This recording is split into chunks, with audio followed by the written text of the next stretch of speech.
Welcome in to a Thursday edition of the Jordy Culotta Show, driven and powered by Go Chevrolet. We appreciate our friends over at Go Chevrolet every single day. Remember, online at GEAUXChevrolet.com. Go Chevrolet at GEAUX. Lizzie, will you hit those lights? My bad. I turned them off. I turned them off for our WAFB hit this morning. Remember, you can always find us on WAFB Plus, WAFB/Jordy Culotta, as that's where all of our content is there with our television partner. Yo! There we are. Let there be light. Lit up a little bit. And then there was light. Lizzie is here. Stewie is here. Jamil is here on game day for Jamil and the crew. Stewie and the crew. Roe, where my dog's at. Eddie Kinnison is going to be in tonight in the kennel. As Roe and the crew. We actually had Marky Fresh do us a stand-up of Roe from the Sugar Bowl. I think it's his best one yet. Looks great. It looks awesome. It looks great. Remember, you can find out what's going on with Mark Fresh Art at Mark Verrett, our friend, on Instagram. He's done all the art here, all the stand-ups. You see Jarvis, you see Tyron, got Alvin Kamara over here, the Louisiana, all of the art. We got the mural with Joey and Jam over in the watch room. Which is still my favorite. Yeah, it's the one. It's just I don't know if it's sentimental or if it's just his best work. Yeah, it might be his best work. And I think we're okay with that for a while. I don't think we have to worry about making any changes. I think they're going to be kindred spirits for quite a long time. Even as it grows into its legend status. I mean, that's from Jam's rookie year. Yeah, that's from the roots. Yeah, from the roots. Super Bowl. Make sure to hit that like button, share button, comment button. Hunter Fournette with a late mailbag question. Why did Lloyd cut the power last night over at the Noodle? It's a great question, Hunter. Maybe he was trying to get out of the mic'd up of the afternoon little workload he's got. But I can tell you this: we had the crew over here working. We've got a new studio coming soon here over at FM Digital Media that Mikey's going to originate from. That we're getting close on. Should be a couple of shows away from Mikey's new digs. But we were all over here yesterday, kind of. People were scrambling, working on the studio, cutting up production, doing some stuff in the office, and a bolt of lightning struck. I mean, it is the closest bolt of lightning that I have ever seen with my, been present for that felt like I got hit. I mean, it had happened. I was sitting in my office. There's a window that looks to the back of the office, and that's where the lightning hit. And it hit, I don't know if it hit a tree or if it hit the top of a house, but it was a light and a crack and a sound that, I mean, bro, I jumped 3 feet out of my seat. It shook the whole house. It shook the house. I mean, Lloyd ran outside. Dude, I was looking at Ron, and me and Ron both go. And I was like, "What the fuck was that?" And he was like, "Bro, I thought it hit a transformer." So I went outside to see if the power was on or whatever, or something was on fire. And Joe's in his truck. He goes, "Oh, the lightning struck about 3 feet from me." And I was like, it was right there. And I was like, well, I'm going back inside. I didn't know what happened. And he's in his truck just leaving. And then stuff around the office started beeping. Yeah. Things started freaking out, the alarms and stuff. And I'm like, man, what? I mean, I don't think we were out of power for what, 5 hours, 4 hours? Yeah, probably what had happened at probably 3. 3 o'clock? And we hung out here till 7, did a little fake show. Yep. With J. Mitch, Mikey, told the stories that should probably be on air. Told Jordy about the LaRon Landry story. That's unbelievable. That is not for air. The man is a menace. But is that it's as crazy as you think it would be. Absolutely. Yeah. I mean, he's a lunatic. There are stories about Landry out there that exist when you hear, you're like, no way. But people are like, oh, no doubt. That's true. This happened on more than one occasion. Tuesday. Yeah. Remember to hit that like button, share button, comment button. Lucas Hopkins, Jordy, don't feel bad for dumping on Les. It's a therapy session for LSU fans. Thank you, Lucas. We will talk to yesterday. I got to say thank you for everybody tuning in yesterday. If you didn't check out yesterday's show, Kerry Cooks was fantastic. Jordan Arcement was fantastic in talking LSU recruiting and the heater that they've been on here of late. And then we came back with a little recruiting hour with Shay Dixon at 10 to 11 o'clock yesterday. We're going to do that every single Wednesday leading up to football season. We'll probably keep it going through the season with as much recruiting news as it's always coming out. Shay is right now working independently. He'll have an announcement coming up. Can't say anything about it, but he will be here. He's still got the relationships, still covering recruiting, still out there on the grind, and we'll kind of keep him front and center every week here. So make sure that you set your programming schedule for what's going on over at the Jordy Culotta Show. Easiest way to do that is just hit the alert button after you subscribe to the page. If you have not already subscribed to the YouTube page, hit that subscription button, hit that bell, and anytime we go live, you'll get notified for special programming like 10 to 11 o'clock with Shay Dixon that we're going to start doing every Wednesday. But he answered a lot of recruiting questions yesterday, and a couple of the names that keep coming up in recruiting that are kind of behind the scenes was yesterday's guest, Jordan Arcement, and then this morning's guest who we'll talk to in Sherman Wilson. And Big Sherm is a guy that his name is kind of populating everywhere. He's building a resume. He's got a master's.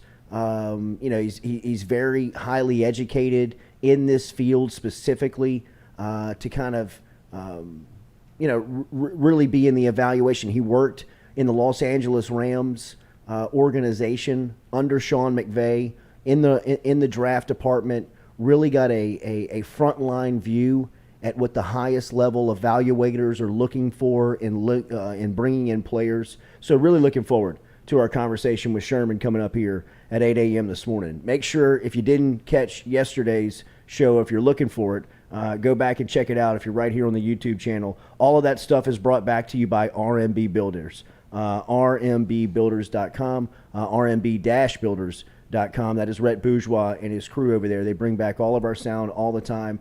If you've got a custom design home, Kelly and I were talking about what our plans are going to be, kind of starting our life together. We're getting married, and what we're going to do for the house. And I think we're really talking about knocking the house down where we are now and just building right there on the lot. And we've talked to Rhett kind of early on.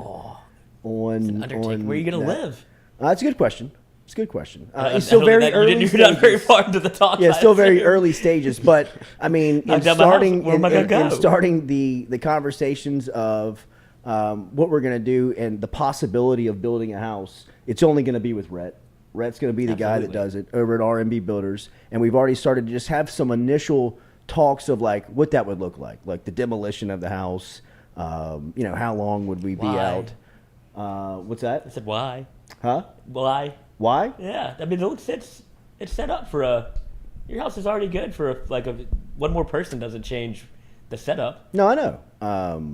But there might be more people. Yeah, that's also true. But no, it's a great house. Absolutely, I love the bones of it. It's a fantastic house. I love the layout. And it's got a great open story. There was only one owner that lived in it before me, and he built the house. He actually built it and died in it. He's still there. No doubt he is. Which I'm cool with, man. He's in the UDL. Aliens and ghosts, I'm down with. Yeah, as long as you're nice to them, they'll be nice back. Absolutely. Yeah. Absolutely. Wait, yeah, you're not touching the UDL, are you? Some things are going to stay. Like, I want to keep the fireplace. Absolutely. Yeah. So you're building around some things. Yeah, absolutely. Yeah. But one thing that has to happen is the lot has to come up. Well, yeah, the flooding. Yeah. So that already happened. Right. UCLA week. Show came from my house. Jeez, golly. Crazy. You want to do it at your sure? Pick it up, move all this stuff. We're good. Right. Show must go on. Yeah. A lot of people liking what they saw yesterday from Shay. Good. We're gonna be here every week with it.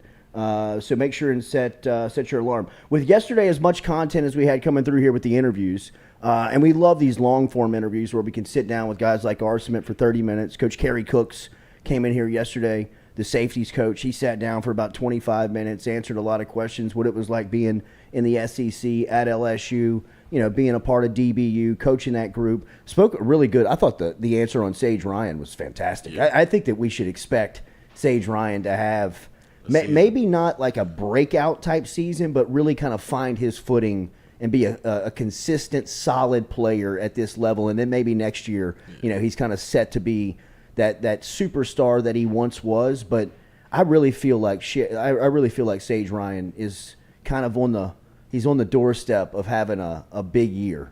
And to hear what Kerry, people forget that. I mean, this is only the second year that he's committed to playing defensive back. I mean, at LCA, he did everything. I mean, and look, he's a good enough athlete where he just kind of naturally adapted to anywhere you asked him to play on the football field. Anything you asked him to do, he was the best at. He was the punter. He was he kicked off. He caught the kickoffs. He caught the punts. He played quarterback. He played DB. He played everywhere. And he shined in those positions. But you just put him now with one position group. You focus him on one position or, like a safety, nickel, wherever you want to play him. But just kind of focus him on one position with a couple of tasks. And then you unleash that athleticism. And, next thing you know, he's playing without thinking. And you've got yourself a really solid back-end player behind a front seven that, nationally recognized right now. These things are starting to be talked about within the preseason, and Big 12 Media Days got going yesterday. We will take off to SEC Media Days on Sunday. We'll be there all through the week, Sunday through Thursday. We'll have all of it covered for you. First team off the bat is going to be Brian Kelly, so that'll be an exciting Monday start for us. Everybody kind of covering it from the LSU angle, but I'll be down there with WAFB. We'll be sending a lot of content back to WAFB. We'll be sending a ton of content back to the Jordy Culotta show. We'll be going live throughout the day, not just at 7 and 9 a.m. Stewie, Lloyd, Jamil, the crew, Katie will all be kind of hunkered down here in the studio running it from Master Control, but I'll be out on the road in Atlanta at the College Football Hall of Fame, and we'll be sending back a lot of programming throughout the day. But you'll start to see a lot of these preseason honors, a lot of these preseason accolades, a lot of these early season talks of who people are paying attention to within college football this season, and those discussions have started to begin. And LSU's front defensive line they're everywhere. They're every. It's no secret in college football. I know that we all saw those guys in spring, and we've talked about the guys that are coming back, but the nation has recognized, the conference has recognized that LSU is going to be salty up front on defense. And, Kerry Cook's pointed it out. JaMarcus pointed it out a couple of times. They've been at places, big-time schools. Cooks was defensive coordinator at Texas Tech. He spent some time at Oklahoma. He's obviously been on the staff at Notre Dame a couple of times with Brian Kelly, multiple times with Kelly. He's coached big-time players. He's coached pros. He's coached first-rounders. He knows what they look like. He says it's very rare to be in one place where you've got multiple, 3, maybe 4 guys that you look at and say, hey, that's a bona fide first-round pick. Like, that's a legitimate first-round pick. If he's, correctly developed and, his progression stays on track, obviously stays healthy. LSU's got multiple 3-4 guys up front that you look at. Even looking down the line at a guy like Quincy. You talk to some of these guys about Quincy Wiggins, just his physique. I think it was Matt House who sat here and you were like, you can't find Quincy Wiggins in any other state. Just can't find the guy. 6'5", 240, moves like a point guard, and has the luxury to kind of wait his turn. Well, and another guy that hasn't really played as much football as you would think. He was a basketball guy in high school, so he's also one of those. Obviously Sage Ryan played football, but he hasn't been position specific. Quincy kind of in that same vein where he's just relying on his athleticism. You get him a coach like JaMarcus, give him 2 years. He has the luxury of not having to play right away. He gets to kind of hone his craft, and by the time he's ready to, the light bulb comes on, he's going to be a problem. Yeah. And even JaMarcus brought it up last time he was here with, Savion Jones. Savion Jones. We talked him up last year a little bit. We did. We probably talked him up a year too early. But, even Kane was like, whew. He looks the part, and he's another guy that he's got the luxury of, hey, man, look, it's your time, but it'll click. When it's ready to happen, it'll click. You don't have to rush it. A lot like we talked about with the quarterback situation with LSU over the last couple of years, where they've had to rush people ahead of their natural progression clock of when they should be playing. The opposite can be said on the way that they have the opportunity to develop defensive linemen in the program. Guys like Savion and Quincy and, these younger, even Jacoby and Guillory. I mean, has kind of paid his dues, his time, and now it kind of feels like he's set to kind of break through. So I mean, we talked about kind of like the light bulb going off. It went off for Jacobian. Like over the summer, it felt like he got the message. Whatever it was that they were trying to tell him, it went off. He's like, "You're going to be a player for us," and it's like, "Oh, I'm going to be a dude out there." I think it was the weight. Yeah, I think he looks great. Yeah, because I mean, he was the one that came through here. That we've asked a couple of these guys about the nutrition part of it, but when you asked Guillory about it, I mean, he was like, "Oh man, I mean." At least from his point, I think he said, "I'm finally listening." Mm-hmm. I mean, he was like, he felt like he was out of shape last year and nobody told him anything. Which, I mean, there's a sense of responsibility on the players' end, but also, I mean, if you're going to have those types of resources and that type of personnel set in place, somebody needs to recognize that the guy's overweight and you got to put him in a program that can get him into playing shape. Yeah, let's get him out the buffet line and start doing a little, let's regiment these meals a little bit. And I don't think that was really a priority for the previous staff. And now you see Brian Kelly's like, every player that's come through has mentioned taking vitamins. They're like, we have to take it's down to that. It's so regimented. They're like, oh, we took supplements to other school. It wasn't really that big a deal. Everybody's like, we got to take this, or we get like a demerit essentially. Yeah. So I'd imagine even at the granular level of like vitamins, I'd imagine it goes all the way up to, bro, you got to eat this, this, and this if you want to look like this. There's like a plan in place as opposed to, hey, mac and cheese every Thursday. Absolutely. Cool. Chick-fil-A. Make sure and grab a baked chicken. Yeah. It's like, actually, there's fried chicken right next to it. And I'm going to throw this on the plate. Yeah, I remember Will Wade told me about the nutrition center. And I guess we can tell all these stories now that he's gone. Is that when I asked him about the nutrition center, I said, how do you like the nutrition? And he cut me off. He goes, ain't no nutrition center. It's not a nutrition center. It's a cafeteria. I mean, it's like, let's just call it for what it is. I mean, you can go in there, you get slices of pizza, you can get fried chicken, you get shrimp po' boys, you can get whatever you want. He's like, I mean, that's no nutrition center. I mean, it's a cafeteria where you can go in there and the serve food's just yourself. awesome. Right. He was like, that's why, like, Wade was going over there and, like, over the shoulder of his guys, when they would go in there, he would make them go in there all together. Now, obviously, you can't do that with a football team, but, a basketball team, you can tell them, look, we're meeting at the nutrition center at this time, and I'm going to watch you eat. I mean, that's ultimately what he did. I mean, he would kind of watch what they would put on their plate, and he would stand there and make sure that they weren't going to, he would always talk about the soft serve ice cream machine. It's like, I mean, what nutrition center has an ice cream machine in it?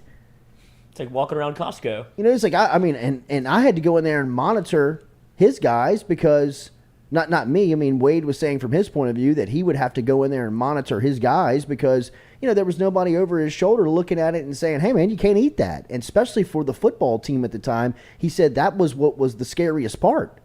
That's why he started going in there because nobody was watching. I mean, they were just in there serving themselves, getting whatever they wanted, staying in there for, 30, 45 minutes. I mean, it was reckless.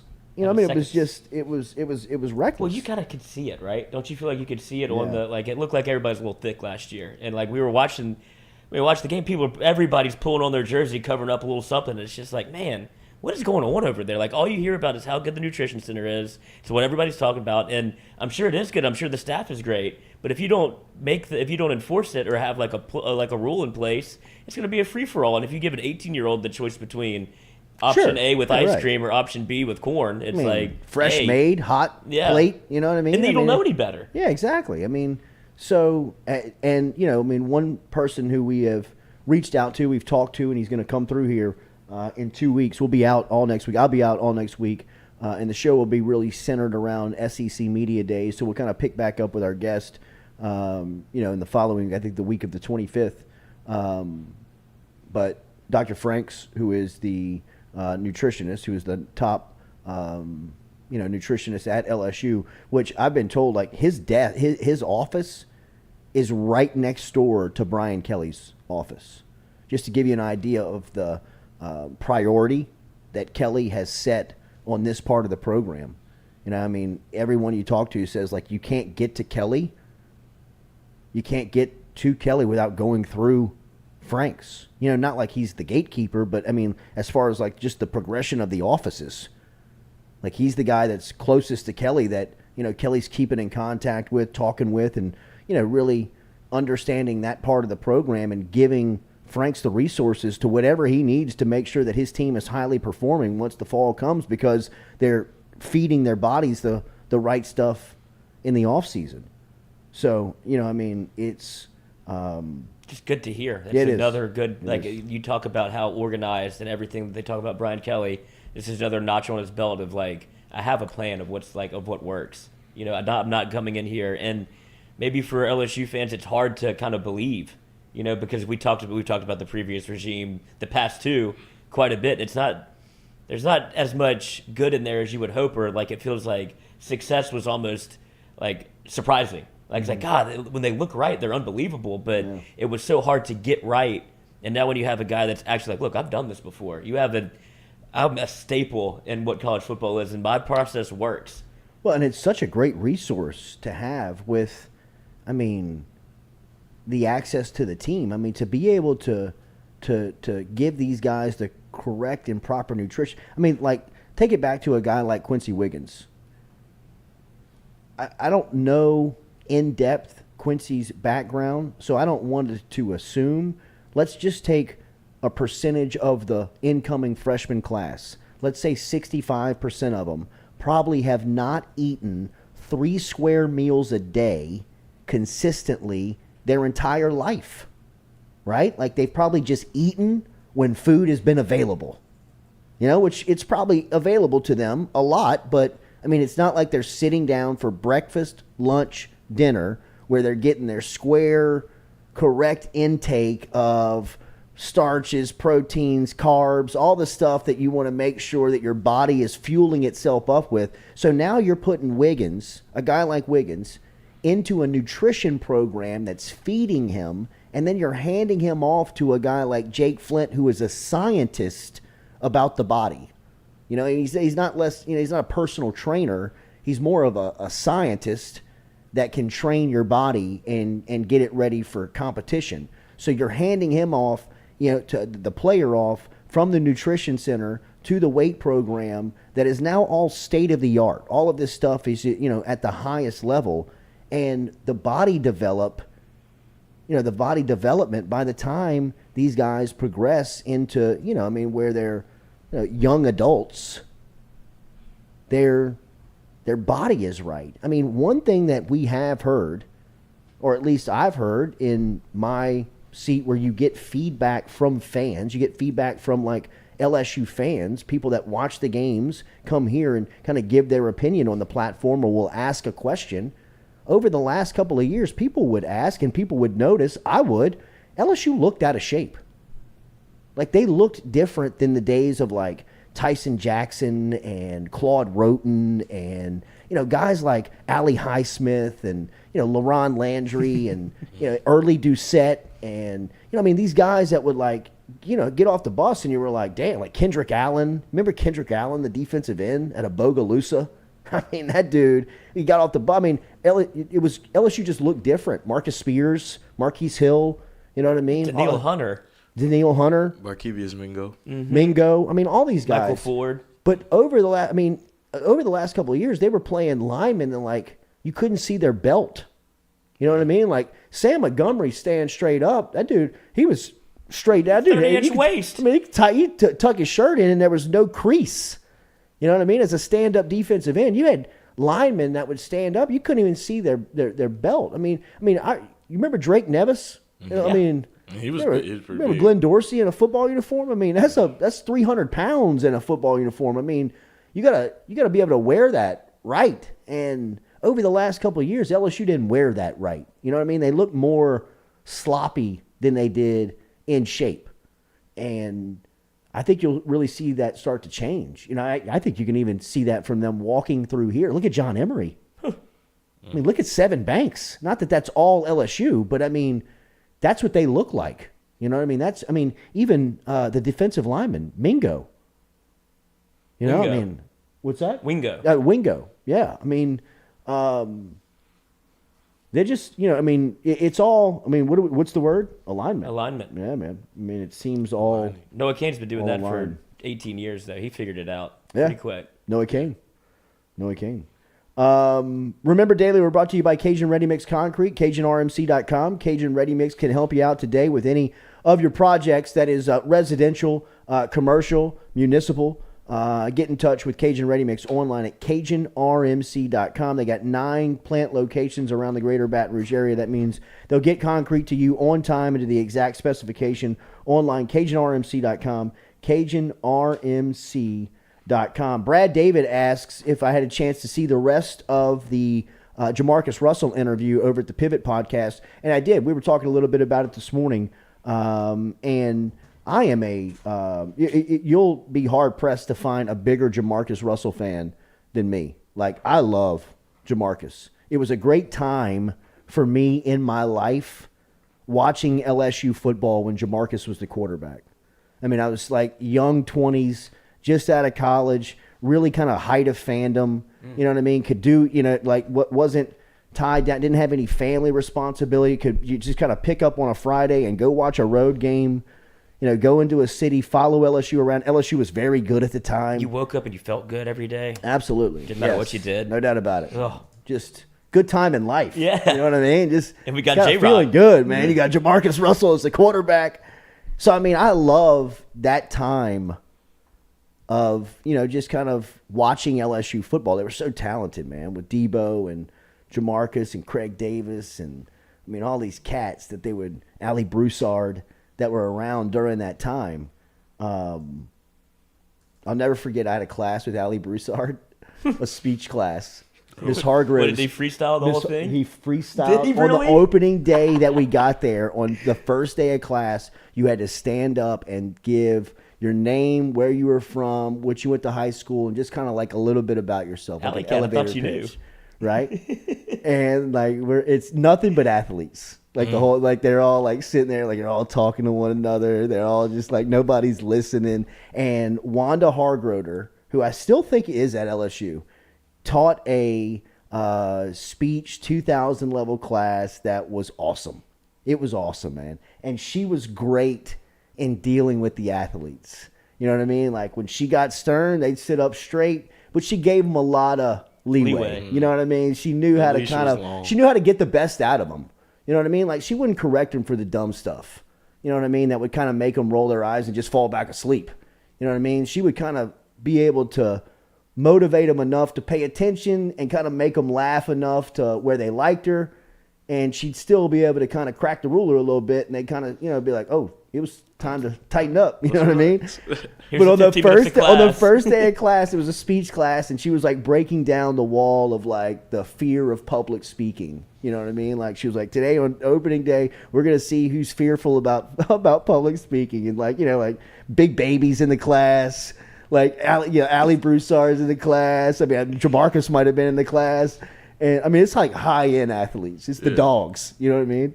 And that's when you walk in, you're like, I'm in the right class. Yeah, no doubt about it. Like, no doubt about it. Sat in the back. Yeah. Like me and Big Baby sitting in the back. You know what I mean? Just like chilling. And you could, like some people are like, oh, shit. Like keeping their head down, like, we don't want to go up there. And she's like, who wants to go first? And, Ali Broussard is like, I'll go first.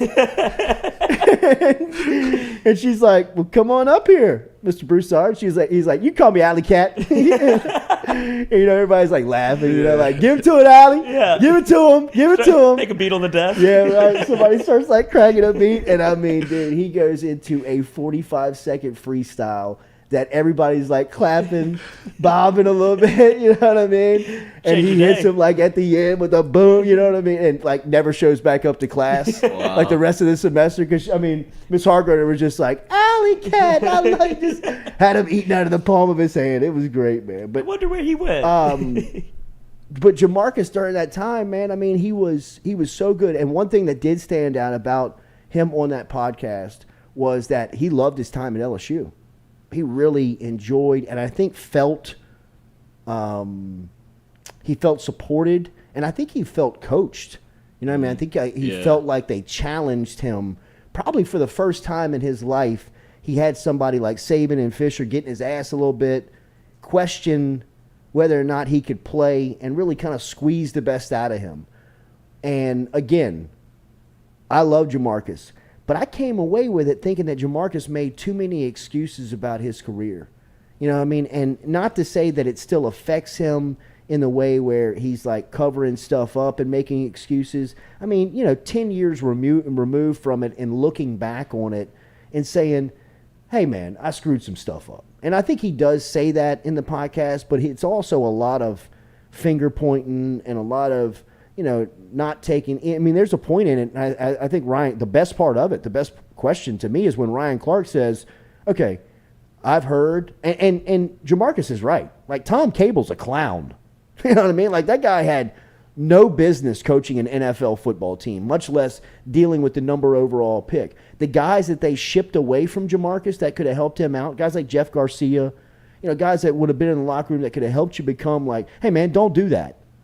Like, don't fall asleep during meetings. Don't be the last one into the room. If they're fining you because you're showing up last, then show up first.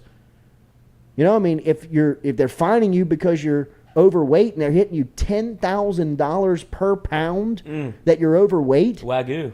And you're 9 pounds overweight and they hit you for 90 G's in a check and you're saying that they're out to get you. Bro, slide away from the buffet. Like, stop. I mean, 90,000, even with 33 million guaranteed, would make me stop eating whatever's making me fat. And I hear that McDonald's is $90,000. He is, yeah. I mean, like, really. I mean, ridiculous. Really, whatever it was that was pushing him over that he couldn't step away from. I mean, bro, you got to give that up if you want the money. I mean, just like the contract situation with the Raiders, where he's like, I've never spoke on this. Well, I mean, I wouldn't talk about it anymore either because it's your responsibility to look over a contract that you're signing. You know what I mean? Like, and especially when you're the number 1 overall pick. Every agent in the country, probably in the world, is beating down the door to talk to you. So you have your pick of the litter, right? I mean, you're a big fan of Peyton Manning, like he says on that podcast. I would pick up the phone at that time and Peyton Manning, like, who's your agent? Who's working your deals? Because I see you on every television commercial and you're signing multi-year, hundreds of $1 million of contracts in the NFL. I need that. I'm the number 1 pick just like you were. I mean, he's saying, like, I didn't know. Well, I mean, bruh, NFL teams are going to look at that like meat in a cage. They're saying to themselves, hey, it's not my responsibility to get your representation. It's my responsibility as the team to protect the franchise. So if you're not knowledgeable enough on how to protect yourself, then we're going to protect us at all cost. And when they have stuff built into the contract like that, you got to have somebody, if it's not your specialty. Like, I listened to this podcast of Andre Iguodala and what he's doing on Levitard's medium, Meadowlark Media. And he's got a podcast where about an hour and a half each week, he'll bring, like, he had Klay Thompson on last week. He talks a lot, but he represents himself in contract negotiation. Very rare does that happen in athletics, with sports. I mean, very rare do you trust yourself in that room against a lot of money, a lot of lawyers, a lot of legal, a lot of stuff where you can they can dance around you a little bit, you know what I mean, and kind of, dupe you out. Like, you look over here, we'll kind of slide something in back on this end where they're protecting themselves. And when you have a youngster like JaMarcus, that walks in there that doesn't have the correct representation and does not have, the interest of representing himself, well, that stuff's going to happen. So I can't say that I feel sorry for you in that instance. I do understand that he was dealt a bad hand in the situation of the franchise, the leadership within the franchise. He tells the story how Al Davis tells him at the end, man, I wish I could be there with you like I was back in the day. You know what I mean? Because Al Davis, JaMarcus Russell feels like Al Davis. I mean, I would have loved to have seen JaMarcus play for the Raiders when Al Davis was 40 or when he was 50. And he still got down there in the tracksuit and was walking around and, kind of like running routes. You know what I mean? With the sign on the end zone, just win, baby. Burning heaters while he's walking up and down the field. Daring somebody to stare at him. Daring somebody with the NFL to say anything to him. I mean, because JaMarcus was kind of the anti-NFL, right? So, I mean, he was Al Davis. He was a big, strong-armed, black quarterback that could throw it over everybody's head at any time. And 2 weeks before the draft, they dealt Randy Moss. Damn. I'd have loved to have seen J-Rock take a 5-step drop and throw everything he's got to a Randy Moss fly pattern. Once. Just once. Randy, who's never had to get up and go full speed ever. And he could just run by everybody. Yeah, and nobody right. can overthrow me. J-Rock, maybe. J-Rock uncork one on a 5-step drop. You're going to have to put your head down and sprint, Randy. Put that hand down. I mean, like, you're going to have to track it. You have to go get it. I think 60 yards in the air. I mean, Randy might have stayed if he'd you know, seen you one. just didn't. It didn't. Both sides are culpable. Mm-hmm. You know, like JaMarcus didn't have everything that the number one pick deserves, but he also had enough resources where he could have changed the narrative on himself. You know, like he tells the story on he's got knee surgery and they call him on August 9th. The Bears and the Bears and somebody else worked him out. Chicago Bears and somebody else worked him out, and he gets a phone call on August 9th, which was his birthday, saying, hey, man, our third-string quarterback blew his knee in a preseason game. He's out for the year. I told you if he ever happened, if I ever had an opportunity, I'd give you a call, jump on a flight. And it was like cleanup surgery. It wasn't, you know, I mean, you can make it happen. If you really love it, you make this happen, right? And he said, man, I already had the surgery scheduled the next day. I couldn't do it. You know, like, I mean, That's how you never get a call again. bro, you had the opportunities. You know what I mean? And the fact that he only played 3 years of the highest level football is a shame. It feels, from a sports fan standpoint, which he shouldn't care about, because look, man, it seems like he's in a good place. And it seems like he's all good, which, you know what? That's awesome. And for the time that you watched him at LSU, he was a superstar. He was a legitimate superstar. The good and the bad that comes with being a superstar. But the NFL story on JaMarcus will always be, to me, it'll be a little bit of what if, but it'll also be like, what happened? Because he still had opportunities. He still had chances, and he still had chances in Oakland. Like, he still had opportunities in a bad situation where if he'd have gave a damn, like there was a period there where he just was like, I wanted to quit. He wanted to quit, which, look, man, it's tough to motivate somebody that gets that feeling in their heart about something that you love. But I'll always love JaMarcus. I've reached out to JaMarcus. I've talked to a little bit about him about possibly coming on this show. Hopefully we can make that happen. I know he's coming around LSU a little more. He's doing some training. We were over in Mobile for Lil J had a basketball tournament over in Mobile about 4 weeks ago, and Rohan's daughter had a volleyball tournament in Mobile as well. And we spoke to him a little bit while we were in his hometown. And look, man, JaMarcus runs Mobile. Like, that's one thing that he does point out in the podcast, and I'm glad he does, is that, I mean, his life is large still. Mm-hmm. You know, I mean, he's still that dude. Yeah, I mean, it's not like he's at home every day drinking himself into misery and depression because he was a bust of an NFL player. I mean, like we've said a lot of times here, he's invested incredibly well. His money is financially fit for generations to come. And he's very at ease, which I know he's always been. But, you know, when he looks back on his NFL time, to me, and listening to him be, you know, really open and very transparent about his time in the league, there was some stuff where, you know, I even think Channing Crowder like stood up and was like, yeah, but you could have changed that. You know what I mean? Like, you could have done something about that. And, you know, Marcus kind of backpedals away from it. So, you know, I mean, I still think there's some open wounds for him about his experience, and it probably makes a lot of sense.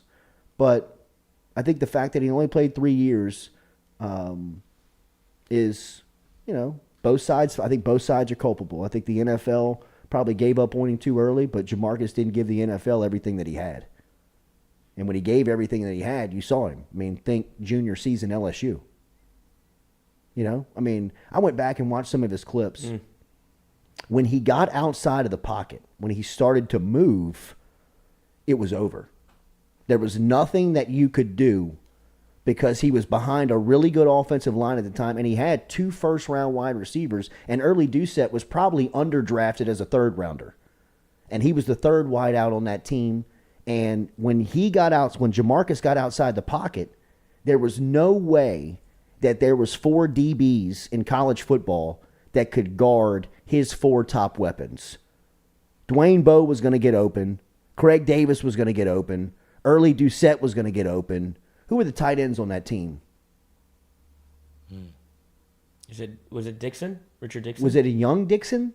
Because I know he was on the 2007 team. He was on the 06 team. So Richard Dixon as a young tight end. Athlete. He was.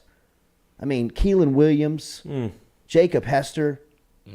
I mean, they just had weapons. And when he got to moving, which he always did leave his mark. He rarely would take a 3-step pop, 5-step pop, play action, come off of it, turn his head, pop. He would rarely, I mean, he did it. He would have some timing where he still looked beautiful. But when he got moving a little bit, like he would have that spin where he would, he'd be facing, and then he'd spin away from the defense, and his big ass would spin, and then he'd kind of look, and even going finger. Left, right? He's pointing, he's directing, and I mean, it was on. Rarely did he ever make a mistake in that moment. And you could hear it whenever he did break the pocket. You could hear it in Tiger Stadium, almost collective. Yeah, absolutely. Something's about like you would like if you weren't standing up, you're about to sit up. You're like, oh, something's about to happen. It was like watching Breeze in the Dome. You know what I mean? When he everybody quiet, like you're watching something because everybody's odds are going down. Yeah, right. Like everybody's watching the same thing, man. And we lost that feeling for a long time. Yeah, Drew lost it. Yeah. It's Father Time beat Drew. That fucker. Thought he was Tom. JaMarcus had a collection of demons that ate him up. I think, some of them within himself and some of them that just he was in a bad spot, bro. Oakland was a bad. And his uncle died right before the draft. The uncle story. Like, you don't know that stuff. Yeah. You don't know where people are.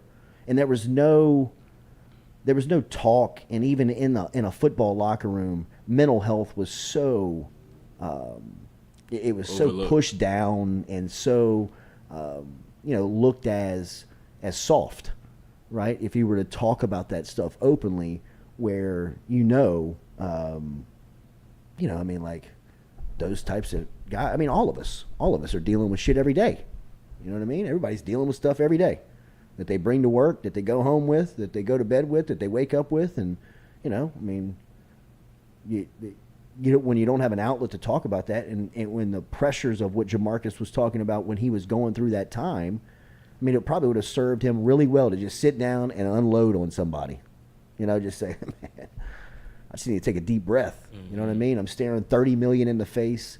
I just lost one of my biggest supporters. I'm leaving a place that I felt really comfortable at, where there wasn't a lot that I couldn't get away with, and not even from an authority standpoint. He was just, he was able to kind of do what he wanted to do. He was a big fish in a little pond that nobody really messed with. He was able to kind of live his life in Baton Rouge. And to go to a place so far away, have all this money, not know anybody, you lose one of your biggest supporters in your uncle. I mean, there's stuff on that, you know what I mean? But I came away with it thinking that he made a lot of more excuses than I thought that I would have heard from him about his time in the NFL. But it was great to hear him speak about that and remember those times. And like I said, he had great things to say about his time at LSU. I mean, you could tell he really loved being at LSU and felt very comfortable here, whether it was the teaching and relationship with Jimbo Fisher, whether it was the early days with Nick Saban, or just being around the community. You can tell that he felt the love that Baton Rouge embraced him with, and he should have. And because, like I said, I was a fan at the time then that really kind of was into LSU football and was following it more from a fan's point of view. And, I mean, JaMarcus was everything. I mean, JaMarcus was that guy that you could show up on the road with and talk just so much shit because nobody had him. You weren't going to get one like him, and he could do everything you couldn't. You know what I mean? Like, we still got JaMarcus. You know what I mean? Like, we got a chance in every game. You got every. If we get good JaMarcus tonight, y'all are screwed. You're done. Y'all are in You're trouble. Dead.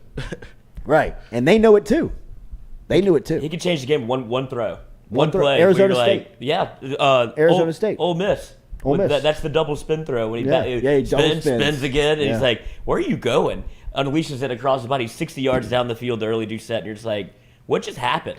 Eddie Haskell probably should have stayed his senior year. Maturity would have been where it needed to be. No doubt. I think there's so many of these guys that you all – I remember Fournette's come back and told guys, stay as long as you can.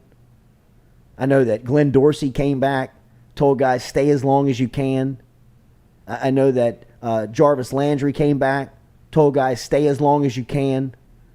And I would imagine that JaMarcus, by just listening to him talk, he would have, if presented the option, knowing what he knows now, he would have stayed 10 out of 10 times. But, you know, I mean, we've seen it so many times. We've seen. I mean, Shaq looks back on his time at LSU, now having hundreds of millions of dollars in the bank and knowing what his career and how it worked out, wishing that he could have had another year of irresponsibility and not really living in the spotlight with all of this pressure early on.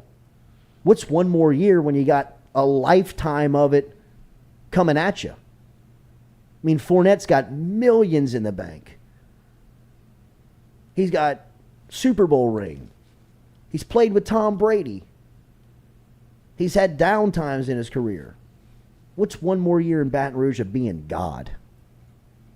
You can't walk away from what was offered. No, you can't. Because he did. Well, but they all look back saying, God, I'd love to have just one more year of that lifestyle where before it gets real. I was the king of the mountain. Yeah. I could do no wrong when I was really doing all types of wrong. And they loved me. I mean? And and I was superstar. You know, and Saturday nights And Saturday nights are probably pretty easy. I was the biggest draw. Yeah. Like, it's easy to come here and play on Saturday. No doubt. I'm not worried about the game at all. Jay, Big Sherm's here. Will you go grab him, please? Big Sherm. All right, we're going to take a break, reset it. We're going to talk more recruiting here with Sherman Wilson, who is from LSU, recruiting specialist. We had the conversation with Jordan Arcement yesterday. Another one coming at you on how LSU is continuing to dominate the recruiting trail. Stick around. Make sure and hit the like, share, comment button. Remember, subscribe to the YouTube page if you have not already subscribed. And you see in the top right there our QR code for our Caesars Sportsbook FM15 QR code that sets you up with an account over there with Caesars Sportsbook. A lot of futures in play right now. College football, NFL, all of that you can play over at Caesars Sportsbook. If you want to play Major League Baseball, they got Major League Baseball odds every single day updated for you. Over golf. there at Caesars Sportsbook. That's British right. Open. The Open happening right now. They're a shekel on Tiger, just in case. With the British Open that we got going on here in the studio. If you want to get in some live plays there, just use the QR code right in the top right of our screen. That'll get you in. And if you have already downloaded the app and you're looking for a discount code over with Caesars Sportsbook, it is FM15. The letter F, the letter M, 15. FM15 is the promo code for you, where you can risk up to as much as $1,500 over there with using the promo code that they're giving you to play with over at Caesars Sportsbook. Looking forward to our conversation with Sherman Wilson next here about how LSU is tearing up the recruiting trail right now in this offseason, heading into Brian Kelly's first year at LSU. Stick around. Sherman Wilson next here on the Jordy Culotta Show, driven and powered by Go Chevrolet.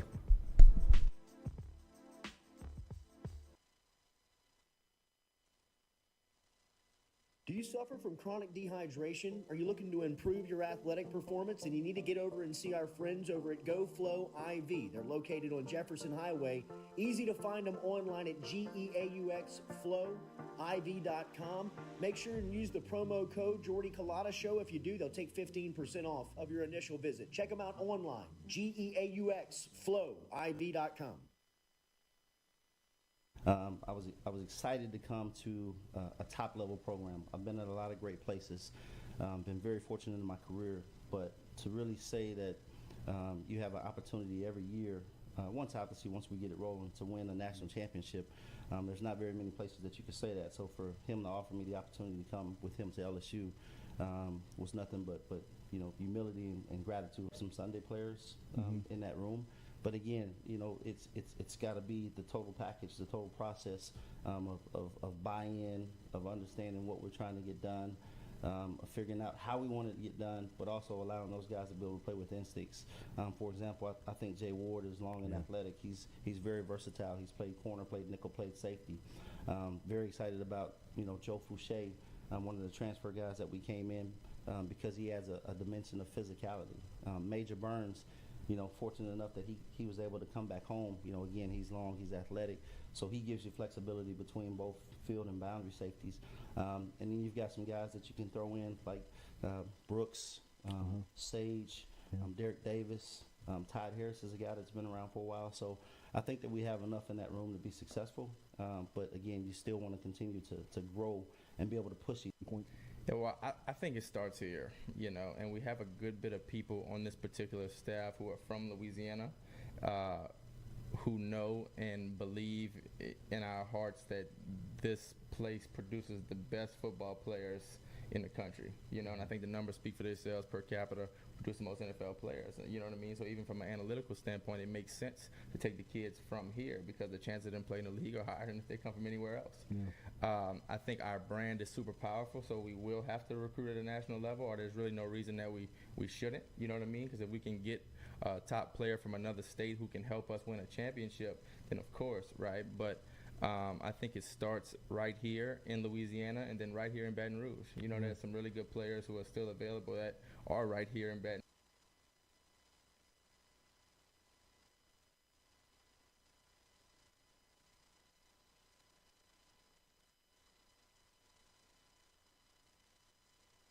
Hey Baton Rouge, when traveling through Natchez, Mississippi, whether you need to fill up your vehicle or your belly, stop by Go-Mart and On The Go Deli. Go-Mart has clean restrooms, community coffee, an awesome beer cave, and a great selection of anything you might need on your trip. So stop by Go-Mart at 4 Sergeant Prentice Drive as you're entering Natchez on the left, and visit Tom and Wright Granning and their awesome team at Go-Mart. We've seen the BK takeover stuff from LSU and social media, and really in his short time in Baton Rouge, there's been a lot of people embracing his approach to building this roster. What's it like to recruit alongside him? Oh, it's been great. Coach has been awesome to me because he lets me be myself when it comes to recruiting, when it comes to coaching. He lets his coaches coach, he lets his coaches recruit. So I have no complaints on that end. And when I need him to get in touch with a kid, he's there for me. The communication line has been great. He's just been nothing but supportive.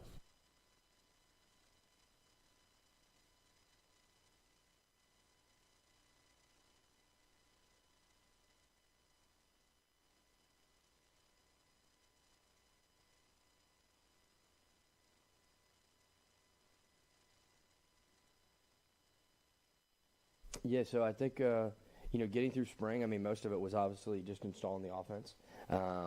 And I think all 4 guys really made some strides in terms of that and showed a lot of positives. Obviously, which, you guys get to talk about all the time, so you guys, Sure. Yeah. But all 4 have done a great job. They did. I think they really did a really nice job in spring of taking strides forward individually, and everybody's different in terms of what they need to get better at and what they need to show. And then move it into summer, and I love the way they're working right now in the weight room for Coach Flint. But like I said, I think spring a lot was everything was new for everybody. So especially at the beginning, there wasn't as much evaluation, say the first few days, get into the flow, and then I think we got some good opportunities for some guys to get some reps, and I think everybody showed some positives.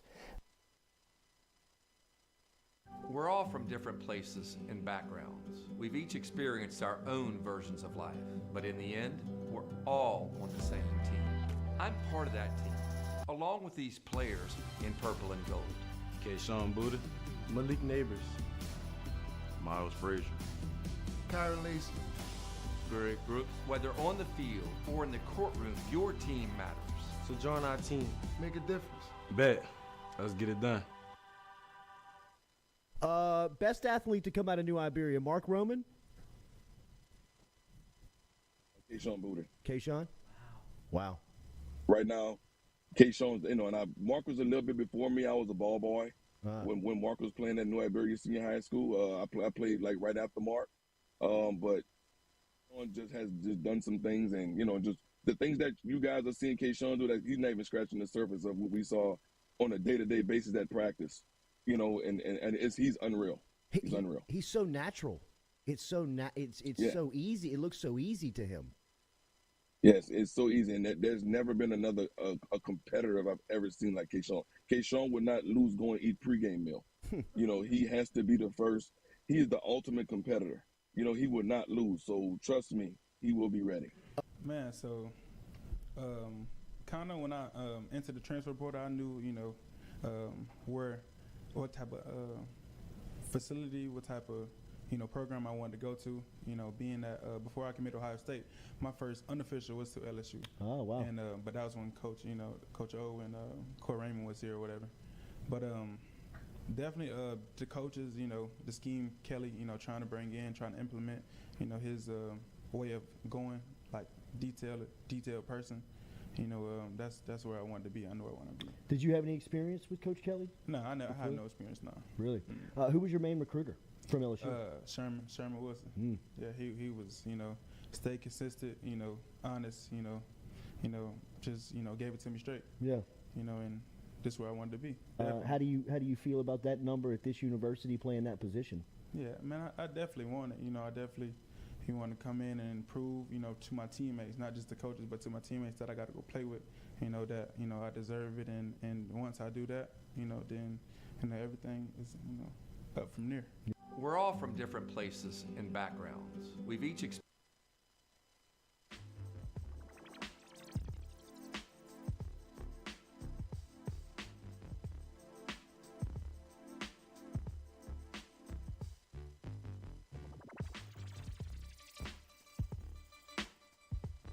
All right, welcome back. That was good stuff.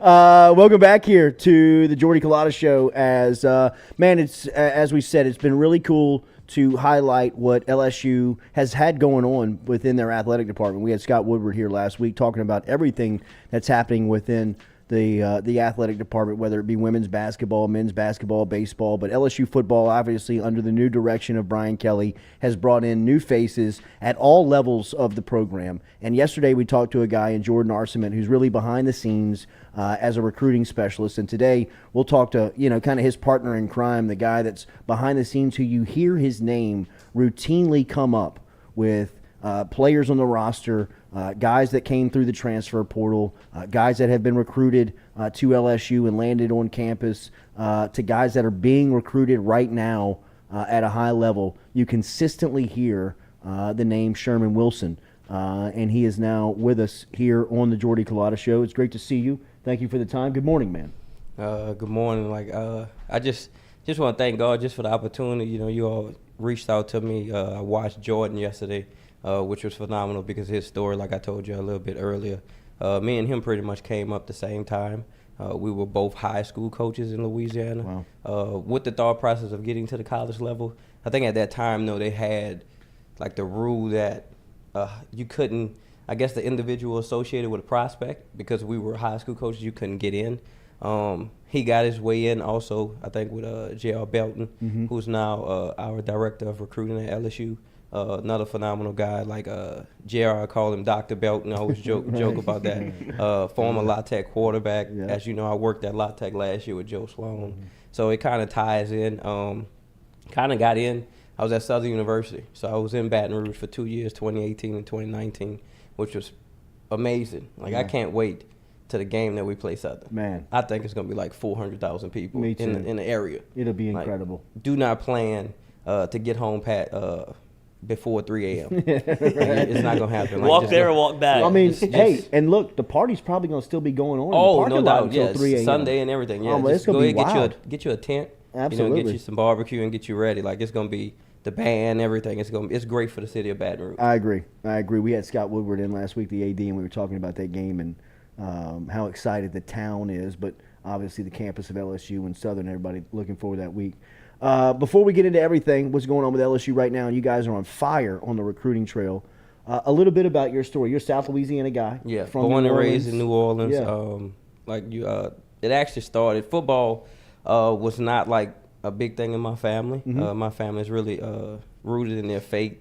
I would miss football practice. I'd have to go to church on Wednesdays. Like, my dad's a evangelist, my mom's a missionary, my grandma's a pastor. Like, it was no nonsense on that. It doesn't matter what we were doing. Like, Sunday and Wednesday and Fridays, we were Friday nights I would miss because of football games, but I had to be at church. And so but I was horrible in school. I got put out like 8 different schools, like 3 elementaries.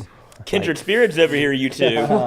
4 middle schools, I knew you were like my guy. 3 high schools. Then Katrina hit. Damn, Katrina hit my Coach. senior year of high school, and we had to relocate to Pensacola, Florida, man. And so that's where I learned hard work, watching my dad driving back and forth from New Orleans to Pensacola, which is about a 3.5-hour drive, to watch over us while we stayed in the hotel.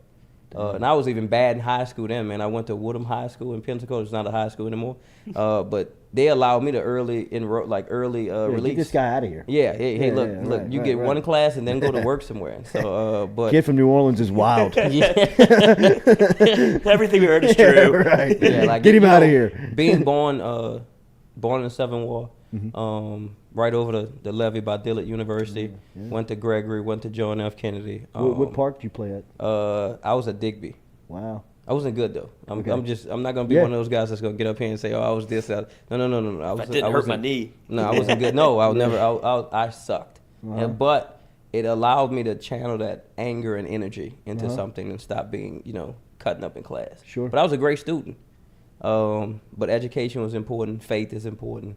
So so you tell me about that, about your school experience, and then I look down and I see you got your master's. Yes, I actually stopped my doctorate 2 years ago, so I can continue to pursue. As you know, this business, recruiting, college recruiting, is 365 days, 24/7. You don't get a break. Ever. And you have to dedicate a lot to it. But my family, my mom, my dad, like I said, they're big on education, big on their faith, and that's why, like, my struggles through school is the main reason why I go so hard, in state, to give opportunities to young men and their families, because it's a difference maker. Not having to pay for school, not having to, have loans, not having your mom, your dad stress your family, stress about education and what your future is. Which that's a big thing, especially in this state. You hear this stuff about we're low in poverty, we're low in education, but it's because of opportunities. It's not because of want to. We want to succeed. You know what I'm saying? That's why you look at everyone that comes out of this state. That's why they thrive, because when given an opportunity, an equal opportunity, we're different. Yeah. We're bred different. It's just it's in our veins. It's in what we do, and so that's why, like, you hear it in Jordan's voice when he talks about recruiting at LSU, because we know if we give a kid in state a chance, we know that those kids are going to overachieve. No doubt. Because it matters. It means something to go back to, like me, like when I go, my home church is in Slidell. When I go back to church and I walk in with an LSU shirt on, it's different. You know what I'm saying? Like the whole building, the whole room lights up, because it's like he made it. Like one of us made it. And so I don't have a lot of athletes in my family like that. And so like that's the thing, to be able to go back in your old neighborhood, it makes a difference. What was LSU football like for you as a kid? How did you look at it? So growing up, like, we didn't have money to go like to LSU football games, but And I wasn't the biggest. I'm not gonna get in here. Oh, I was the biggest LSU fan. I wasn't the biggest fan. I grew up watching wrestling.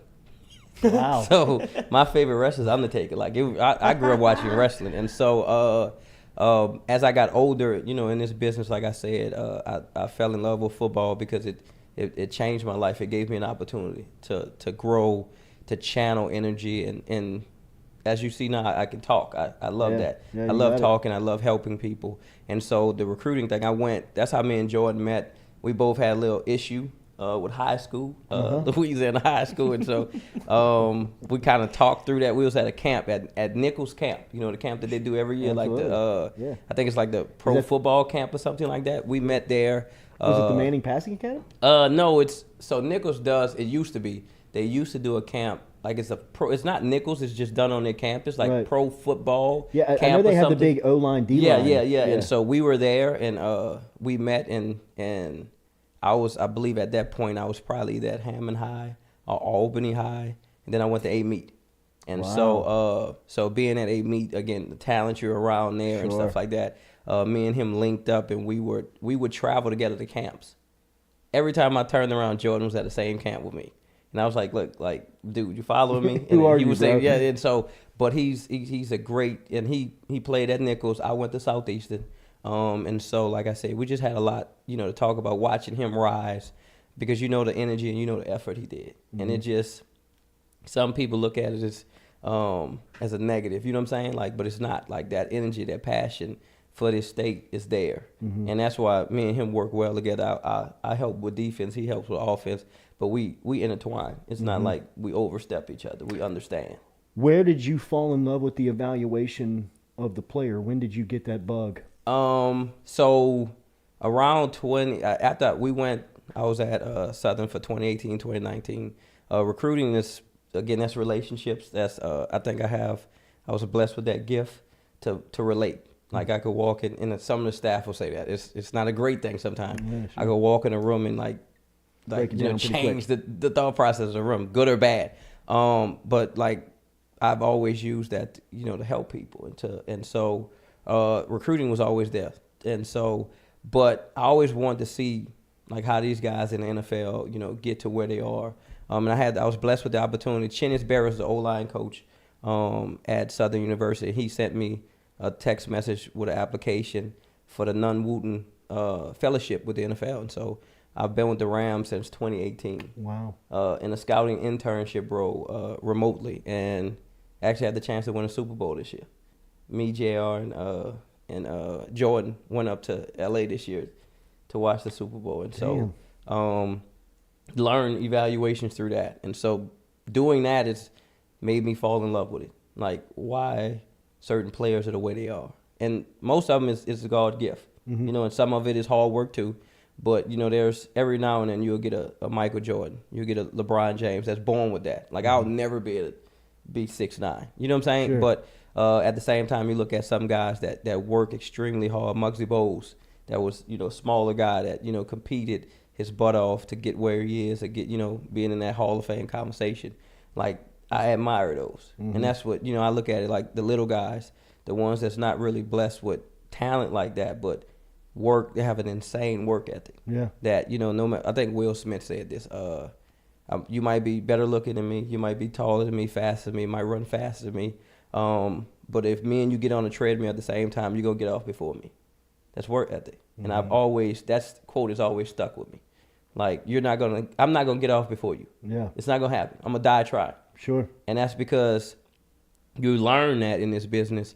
It's either it's talent, right? But then it's work ethic. Mm-hmm. Work ethic take you to the Hall of Fame status. One of the guys that seems like he's got tremendous work ethic on the staff, and his recruiting has been seeing that as Jamar Cain. Yes. And he's really gone out and shown the reach of the LSU brand. You are a South Louisiana guy mm-hmm. and understand the athletes that come out of the area. From your seat and from your office, what's the balance of national to local recruiting? So when you first, obviously get here, it takes time to establish the relationships in state, because this state is a relationship-based state. And so the trust has to be established first.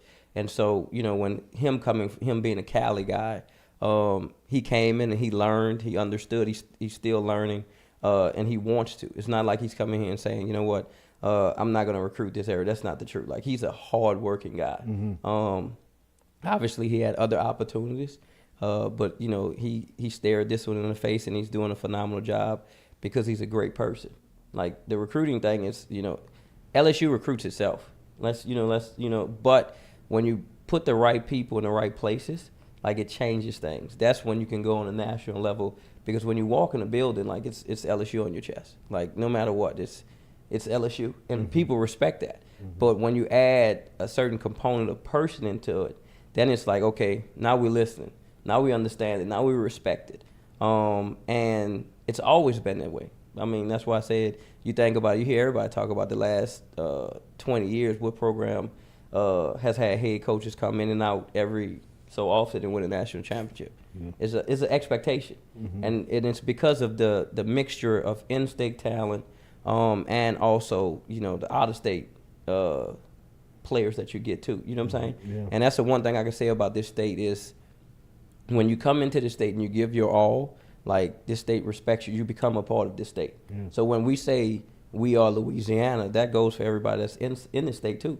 So when you come from out of state, you're not an outsider. Like, look at Joey B. Look at Jamal Adams. Look at Drew Brees. You get what I'm saying? Case in point, Zion. Like, when you give everything, Drew Holiday, you know what I'm saying? Like, this state will love you. And when this state loves you, I don't see another state like that. Like, Drew Brees is no longer here, but Drew Brees is like a legend, a god in the state of Louisiana. You know what I'm saying? Right. And that's just Zion the same way. When you give back, when you help, because this state is so relationship based, they're going to respect you. And that's the same way with our staff. Like, if you look at our staff, the mixture of in-state and out-of-state, like, we have a great component. And then you got the off-the-field component also, which I think is a great balance. Like I said, J.L. Belton, myself, you have Jordan, you have Bobby Barham, who's killing it in Georgia. And that's, you know, when you get that mixture, Corey, even Will Redmond, like, you know what I'm saying? You get Mike Ferrara, like, you just, it's everyone, right? It's everyone together with the same common goal that, you know, we are LSU. And if you're LSU, then that means you're Louisiana. Have you been a part of a staff that has seen the success that you guys are going through right now with the amount of commits the level of commits, the amount of commits in the time period? I believe it's 10 commits in or that was in 11 days or something. The ending, the result is months of work. You know what I'm saying? Like, we see it all pops in 10, 12 days, but that's months and months of work. Like, June was super hectic. And it's not because of, you know, not being planned out. It's just, that's college football. June and January are super hectic. They say you get a vacation in February and July, you need it. Sure. You need those months to decompress, but it never stops. But that's the work ethic of the Cortez Hanktons, of the Brad Davises, the Frank Wilsons, the Jamar Canes, the Kerry Cooks, the Robert Steeples, Matt House. I mean, that's everyone. Mike Denbrock. That's everyone putting, you know, going in the same direction. Because when you don't have everybody going in the same direction, you don't get that result. Yeah. I think we're absolutely. You're right. We're absolutely killing it right now. But the thing is, you got to kill it in December. Yeah. You got to hold. Like, I think that's the toughest thing in this business, is to hold for 6 months. Take me through a normal day for you. How does a day for you work in your seat? Are you on the phone all day? Are you pretty much? It's just communication. Just like same with Jordan. But I'll get up probably 5 a.m. I go work out. Then I get into the office. You know, get whatever plan, you know, JL has, and just go from there. I mean, I probably leave at about 7, 8 p.m. But I mean, I'm not done. Like, when I leave out there, I'm still communicating, because the rule of thumb is, like, if you're not communicating with the kid, then someone else is. Right? Yeah. You know what I'm saying? And this business is so momentary. Like, it could flip in a second. Like, hey, you know, we're in a good spot, and then 5 minutes later, they feel like they're in a good spot, and it's just like, you know, it's never done until, you know, they put pen to paper. And even then, now with the rules, the transfer rules, you're still recruiting kids on your campus. Wow. And that's what's so great about having a great team, a great organization that's all going in the same direction. Is those kids get on that campus and those kids still have those relationships that you built through recruiting. And so, but it starts at the top. Like, it's so crazy when, you get into the building and you hear all the outsiders talk about, BK, and then you meet him. Yeah.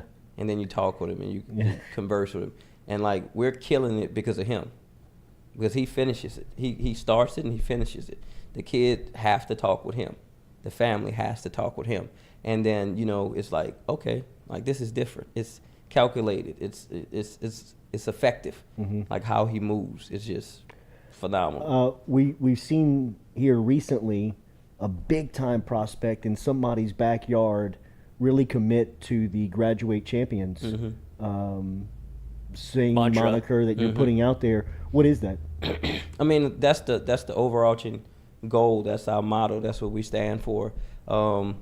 Because when you come to LSU, right, most kids that come to LSU have the thought process that they're going to the NFL. So before we want you doing that, we want you to think about getting that degree, because that's important. That's a life changer. Like, football has to stop at some point. Obviously Tom Brady's going to play till he's 60, but for the rest of us regular human beings, right, football is going to stop. It's going to end, and when it ends, you'll have that degree. And if you do what you're supposed to do, right, you possibly can have a bachelor's and a master's, and then go into the NFL and win a championship, because that's the goal. Like, just like I said, in the last 3 head coaches that won a championship in the first 3 years. Well, that's normally what kids go into the NFL, right? So you'll go into the NFL with a bachelor's, with a championship.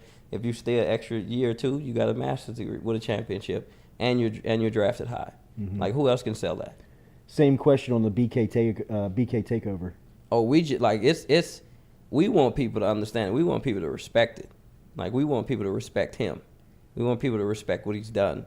Like I think what Birdman said, put some respect on his name. Like, let's not go too far with this, right? Like, this guy is a winner in everything that he does. Right. So why play around with this? We need you to understand what you're doing. When you come at him, when you come at us, this is the result.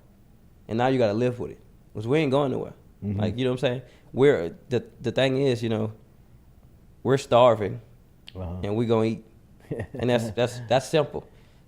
How far into the future do you work? I asked Jordan this yesterday, and I wonder, from your position, are you able to appreciate and enjoy, like, the current team? Yes and no. So you have, obviously, people in place. Me and Jordan, really, it's like I said, it's nonstop.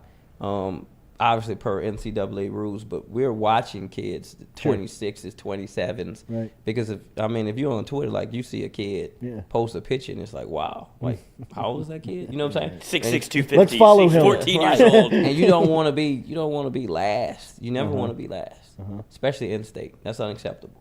And so you just, you work through it. You figure it out. You put them on the board. You have them. You want them on campus. You talk to the high school coach, because you want to be in the forefront of everyone's mind, especially in state and the surrounding states, the Texas, the Arkansas, the Mississippis, the Alabamas. And then once the season starts, like, that changes everything, because the kids come on campus. They want to, like, there's no greater atmosphere in the country, in the world. Maybe some soccer atmospheres, obviously, but in America, I don't think there's a greater atmosphere than playing at Death Valley at night. 102,000, this is different. Yeah, for sure. To me, Coach, it's about the Russell Gages, the Foster Moreaus, the Andre Anthonys, the Deion Joneses, the Duke Rileys. Correct. Those are the ones, to me, that really kind of put you over the top. Right. What's the process of finding those guys? Coach House was in here and said, guys left your camp under the premise that they're still under evaluation going into their senior year. Correct. It's always a senior eval, because, again, when you talk about this state, like, we're going to overachieve. Like, we're going to, the high school coaches do a great job in this state. But, like, when you talk about going to the college level, it's more, they get more time. College coaches don't have to teach. Like, I was a high school coach. You taught. Like, you know what I'm saying? Especially if you talk like English or social studies. Like the head coach head coach may be one of the coordinators do PE. But that's it. The rest of the staff is coaching. History. And so so it's tough to develop how you want to specifically. When they get to college, they get that specific development that changes, and then the kid, the individual, the prospect gets the opportunity to hone in on those skills, that skill set. Because in high school, if you're the best player, you know you're gonna play running back, you're gonna play kick return, you're gonna play quarterback. Like, you know, it's hard to develop a certain skill set that's gonna, you know, help you maintain and grow to your individual position until you get to college. And so that's the key thing in it, you know. But the senior eval thing was, I always say this, like, I'll never say a kid can't play here, because you don't know what happens. You don't know for sure how the growth happens over year for a few months. And then you can't also, because nobody can sit here and say that they knew when Joey B came into this program that he was going to be who he was. But you know what happened? He grew, he evolved, he was accepted, he worked hard, and then look at him now. Yeah, like, you know what I'm saying? And so Lloyd Cushenberry. Correct. That's a part that you, like, internally, that you can't see. You cannot evaluate that. You'll never be able to evaluate that. Can you describe the challenge that you guys took on in getting the roster to where it was at the beginning of spring, and how you service and maintain that even up to today? But the challenge of a lot of people, when you saw LSU in the bowl game on January 4th pulling out, you thought, man, next year's gonna be tough. Right. So I watched that. I actually watched that, you know, bowl game, and hats off to Brad Davis, just getting it, like the situation, you know, they had and all that, you know, with the scholarships and stuff like that. I mean, John Trey Kirkland. Yeah, to get and for him to go in there and throw 3 touchdowns, like, come on now. Player. Talking about, Louisiana. you know, like, that's why I have a tremendous respect for Brad Davis, and to think about that, getting them ready for that, and then from that point on, I think I came in like maybe mid-January, and the roster that was constructed, put together closely. You know, it's a, you know, Louisiana's a melting pot. And so it's gumbo. It's everything going into it, the ingredients, the spices, but it's a competitive balance. Like, you don't want to do too much, right? But you want to do enough, and then the kids' thought process, mindset, and then, you know, BK's structure pushes you over the top. Like, this is the expectation here. There's no ifs, ands, or buts about it. And it's a clear expectation when you walk in the building that the goals are there, because you want them to see it every day. You want it to be ingrained in their mind that this is what we expect, right? That's the Tiger standard.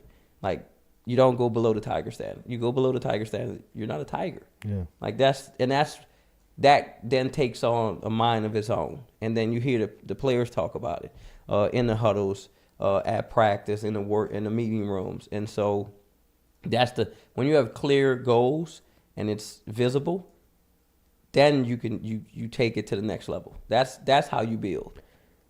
From building that roster like you guys did in spring, how important was last month the camp circuit, having, I believe you had like 1,600 prospects from like 5th grade to 12th grade on the camp? How important is that part of the process to what you guys do? It's big, because you get the high school coaches, the parents, all on campus so they can meet you. That's pretty much the first time you can really, you know, have them on campus, shake hands. It's an evaluation, but it's twofold. It's their evaluation of us too. They get to see us coach their kids, and so when they get to see us coach their kids, they get to see if, you know, they gel and they vibe with us. And it's the same way. It's not just us evaluating. It's an opportunity for everyone to get to know each other. And so that's why, you know, it's a unique, like, it's, you know, it's hard work, but you also want to see the coaches, you know, their first time experiencing the Louisiana heat, and the players out there experiencing that Louisiana heat, and how they respond to it. Like, how do they respond to this adversity? And so that's when you get to see if they can be a Tiger. Yeah. You have seen football at the highest level, and you've seen it from a couple of different vantage points. What's your point of view of the SEC? I don't think there's anything better, right? Like, I mean, you look at how it's viewed by the NFL with draft picks. Some would say that like LSU's pro day is the Olympics. Yeah, you could charge admission. Right. Yeah, right. People, you show up and it's gonna be 2 or 3 guys that's gonna shock the world. John Trey, Racy McMahon. Like, you know what I'm saying? Absolutely. That they're gonna come out there. You know, people. When you think about Marshall, you know, like, you think about him, like, he went second round, but like dude was one of the best receivers I believe coming in. Number one prospect coming out of high school. That's what I'm saying. Like think about that. Andre Anthony. That's what I'm saying. Yeah. And I had a chance to meet Andre. Dre's phenomenal guy. Definitely was rooting for him. But it's those guys that they come in and that just work their behind off, and you get to see them at the end, and it's celebrated. Yeah. You know what I'm saying? That's why it's so important for in-state prospects to give us a chance. It's gonna take some time, and we get it. But as we're going through the season, we're gonna pour more and more into the state because we value the state. Like I tweeted yesterday, LSU is Louisiana. We are Louisiana because we're from Louisiana, and that's out-of-state prospects too, out-of-state families. Because once you come here, like I was talking about, you become a part of this culture. Mm-hmm. Like you are Louisiana. Mm-hmm. Like Drew Brees, nobody can tell me Drew Brees is not from Louisiana. Right. You know what I'm saying? And that's the difference. Like I know it's early. We have not been together a year yet. But once it starts to roll, you'll see. Yeah. Like because we value this state. One thing that stood out in the roster building process was that you guys cleaned up in the portal. You weren't able to sign as many as you want out of high school, but the 15 you signed. Yes. Are dogs. Yes. Right? What do you make of guys like Campbell, Emory Jones, Walker Howard, Quincy Wiggins, Harold Perkins, these cats coming in on how they can impact here in their rookie season? The crazy thing is those guys want to be LSU Tigers. And when you want to be an LSU Tiger, like nothing else can change your mind because this is where you want to be. Mm-hmm. And it hits different when you want to be here. Like the same, I'll go back to even, me and Jordan. I had other opportunities, right? To go elsewhere. But when LSU came calling, like I can't turn that down. And the other opportunities were higher salary, but it didn't matter. Like no matter what, there's nothing that can change the fact or the feeling that you get when you look in the stands and your mom's in the stands. Sure. And she don't have to fly. She don't have like it hits different for like those kids when they can say I'm an LSU Tiger. They can say with the hashtag, the slogan of Forever LSU. Mm-hmm. Like once you're a part of here, you're here. Yeah. And when you're doing it in front of your home fans, when you're doing it in front of the family, that it feels different. And that's when we say LSU. Then Kerry came in here and said LSU recruits itself. Mm-hmm. We just walk in here and we just add our flavor to it, and we add the mixture, the spices of ourself into it, and that's what changes it. But like LSU is LSU. And when you grow up and that's what you see, that's what you love, that's what your family sees, that's what your family loves, it's like, you're Hall of Fame already. When you say yes to LSU, when you put that hat on, it's a different feeling. Yeah. And I don't know if you feel that elsewhere. I've been out of state. Like I was at the University of Memphis. That was arguably one of my best jobs. I enjoyed it. I enjoyed the staff. We killed it. That's the best recruiting class they've ever had. Yes, at Memphis, like we did a great job. Landon Salem, that staff over there, Ryan Silverfield, they did a phenomenal job. But LSU is just different, and I think it was Tim Tebow said that about the atmosphere. He said you go to any one of them, and it's just different. And you can genuinely see on Tebow's face when he's describing it, like he's almost like scared. It's like going back in time. Yeah, he's almost kind of like right. He put himself back in that he's moment of like, but LSU, it's just different. Mm-hmm. I mean, he's like, I don't know how to explain it, but I mean, he was crying leaving that field that night, almost like the AJ McCarron crying, just like, get me out of here. Right. The I'm aura done with of this place, the man. aura of that place at night it's mind blowing. Mm-hmm. It's like they say, it's haunted. Like you know what I'm saying? Yeah. Like and the thing is, even if you go in there and grind out a W, you feel that. Sure. Like check. I would love to see the stats on the game after that for those opponents. Like how do they fare the game after going into that battle at night? But like that's the thing. Like what you saying? The Will Campbells, the Quincy Wiggins, those guys. Like they wanted to be here. There was nothing that was going to change that. Why? Because you have a better feeling when you can, play within hours of your hometown and your family can visit at any point without obstacles. Yeah. And that's the thing. Like if you're from here, you want to succeed here because it feeds back into the home state. Yeah. That's the thing. Like it's the Saints, it's the Pelicans, it's LSU. Obviously, there are other teams here, so no disrespect to them. They count into it. But like an LSU offer is just it's a game changer, and that's that's why you see kids when they get those offers. That's what warms me up when you see a young individual finally get that moment to receive an offer from LSU. Yeah, like it changes everything, and then at that point we just got to go hit the ground running. Like it doesn't end, it doesn't stop. I've been doing this for 12 years, so have been able to see Frank Wilson kind of become this the GOAT, this legendary figure. status. Yeah. I mean, like the Loch Ness he was Monster, Louisiana's yes. favorite son Yes. for a minute. Now Bigfoot, he seems yes. like the nation's best recruiter, Yes. or at least that guy. I mean, when I was in getting in this business, he was the nation's best. Definitely. He's always like Right. anybody that says otherwise. The book Meat Market that was published in 2008 gives you a description of a young Frank Wilson and Right. his greatness. And then Correct. I think the Fournette Mountain was a Yes. huge mountain that he Yes. overcame that Yes. kind of gave him that best. Tyrann Matthews, like you Yeah. got like anyone that says that has a conversation, like when they talk about GOAT status in basketball, you're talking about Michael Jordan. If you have a conversation about the GOAT status of recruiting, developing.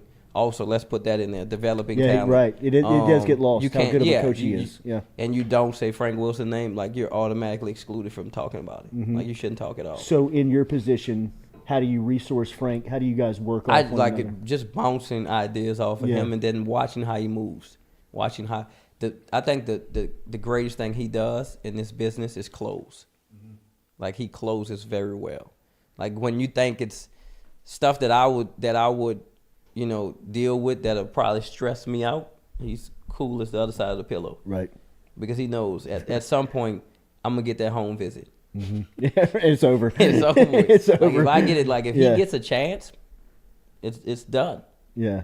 And that's a lot of guys on our staff are like the same thing with Jamar on defense. Like you talked about the professor, Matt House. When they get on campus and he sits down and he talks ball, done deal. It's over. It's done deal. Like what I'm saying, because that's what he specializes in. You know what I'm saying? Like that's the thing. He's in like his element. Yes, Yeah. he is. He goes to another level when he's talking. And me, I'm not a big X's and O's guy. That's I was one of those high school coaches that did all those cone drills and stuff like that, right? And so, but even time killers. Yeah, even I get perked up when he gets on the board. Yeah. Because it's that's his element, and that's the thing I say that Dr. Belton, JR, and our staff does well, putting guys in position of their expertise, like not putting them in spots that they're not, phenomenal in, great in, elite in. And it all works together. Like I said, Carter Sheridan is one that he's a analyst. He's been in this for a while now. He's with the Saints. He's a St. Aug grad. Like thinking about him being put in a recruiting phase too. Like phenomenal guy, phenomenal family. It's guys like that you don't really hear about that do great jobs. In the beginning, in the end, holding the fort down. Because the toughest thing for us is when football starts, like we kick it into a different notch, a different gear. Yeah. Because we got to go out there and win football games. It's great to to win the recruiting battles, but we got to win football games. And so that takes the attention of some of the coaches, and now it's put on us, the guys off the field, the guys in the shadows, to hold the fort down to get to December. How do you evaluate quarterbacks these days? I mean, you take Walker Howard every year. Do you take Jaden Daniels every year? What are you looking just for a player? Or are you looking for a specific model? I'll always say this, and that's hats off to Mike Denbrock, hats off to to Joe Sloan. Like Joe, I was with Joe at Louisiana Tech. Me and Joe battled for years, either from Southern to me going to Memphis. Joe was a mainstay at La Tech for 9 years. And we were blessed with the opportunity, to get to work together another year, which is, I don't know if that's good or bad, but Joe's a phenomenal guy, man. Joe understands, the ebbs and flows of the position, and how to, build that room. And so, like I said, he's calculated with that, like, because you can't, it's more so about fit. Recruiting and fit is different. And so it's does that individual, especially at that position, man? Like, does that individual add to the room? or will it be chaotic? Mm-hmm. And so you got to be careful. It's a got to be a comfortable blend that you have to be careful. And like he navigates that well. And so I more so lean on them with that. I specifically I'm more on defense. And some of this stuff you got to stay away from. Like the quarterback position, you got to be very careful now because you invite one or two to the right or the wrong function, it gets hectic. You probably piss somebody off. Yeah, right. Like in this business, in the recruiting, you know what I'm saying? It's once they're on your campus, it's a little easier because you can, control the narrative and stuff like that. But in the recruiting, you got people that's going to write different articles for this and that and this and that. You know what I'm saying?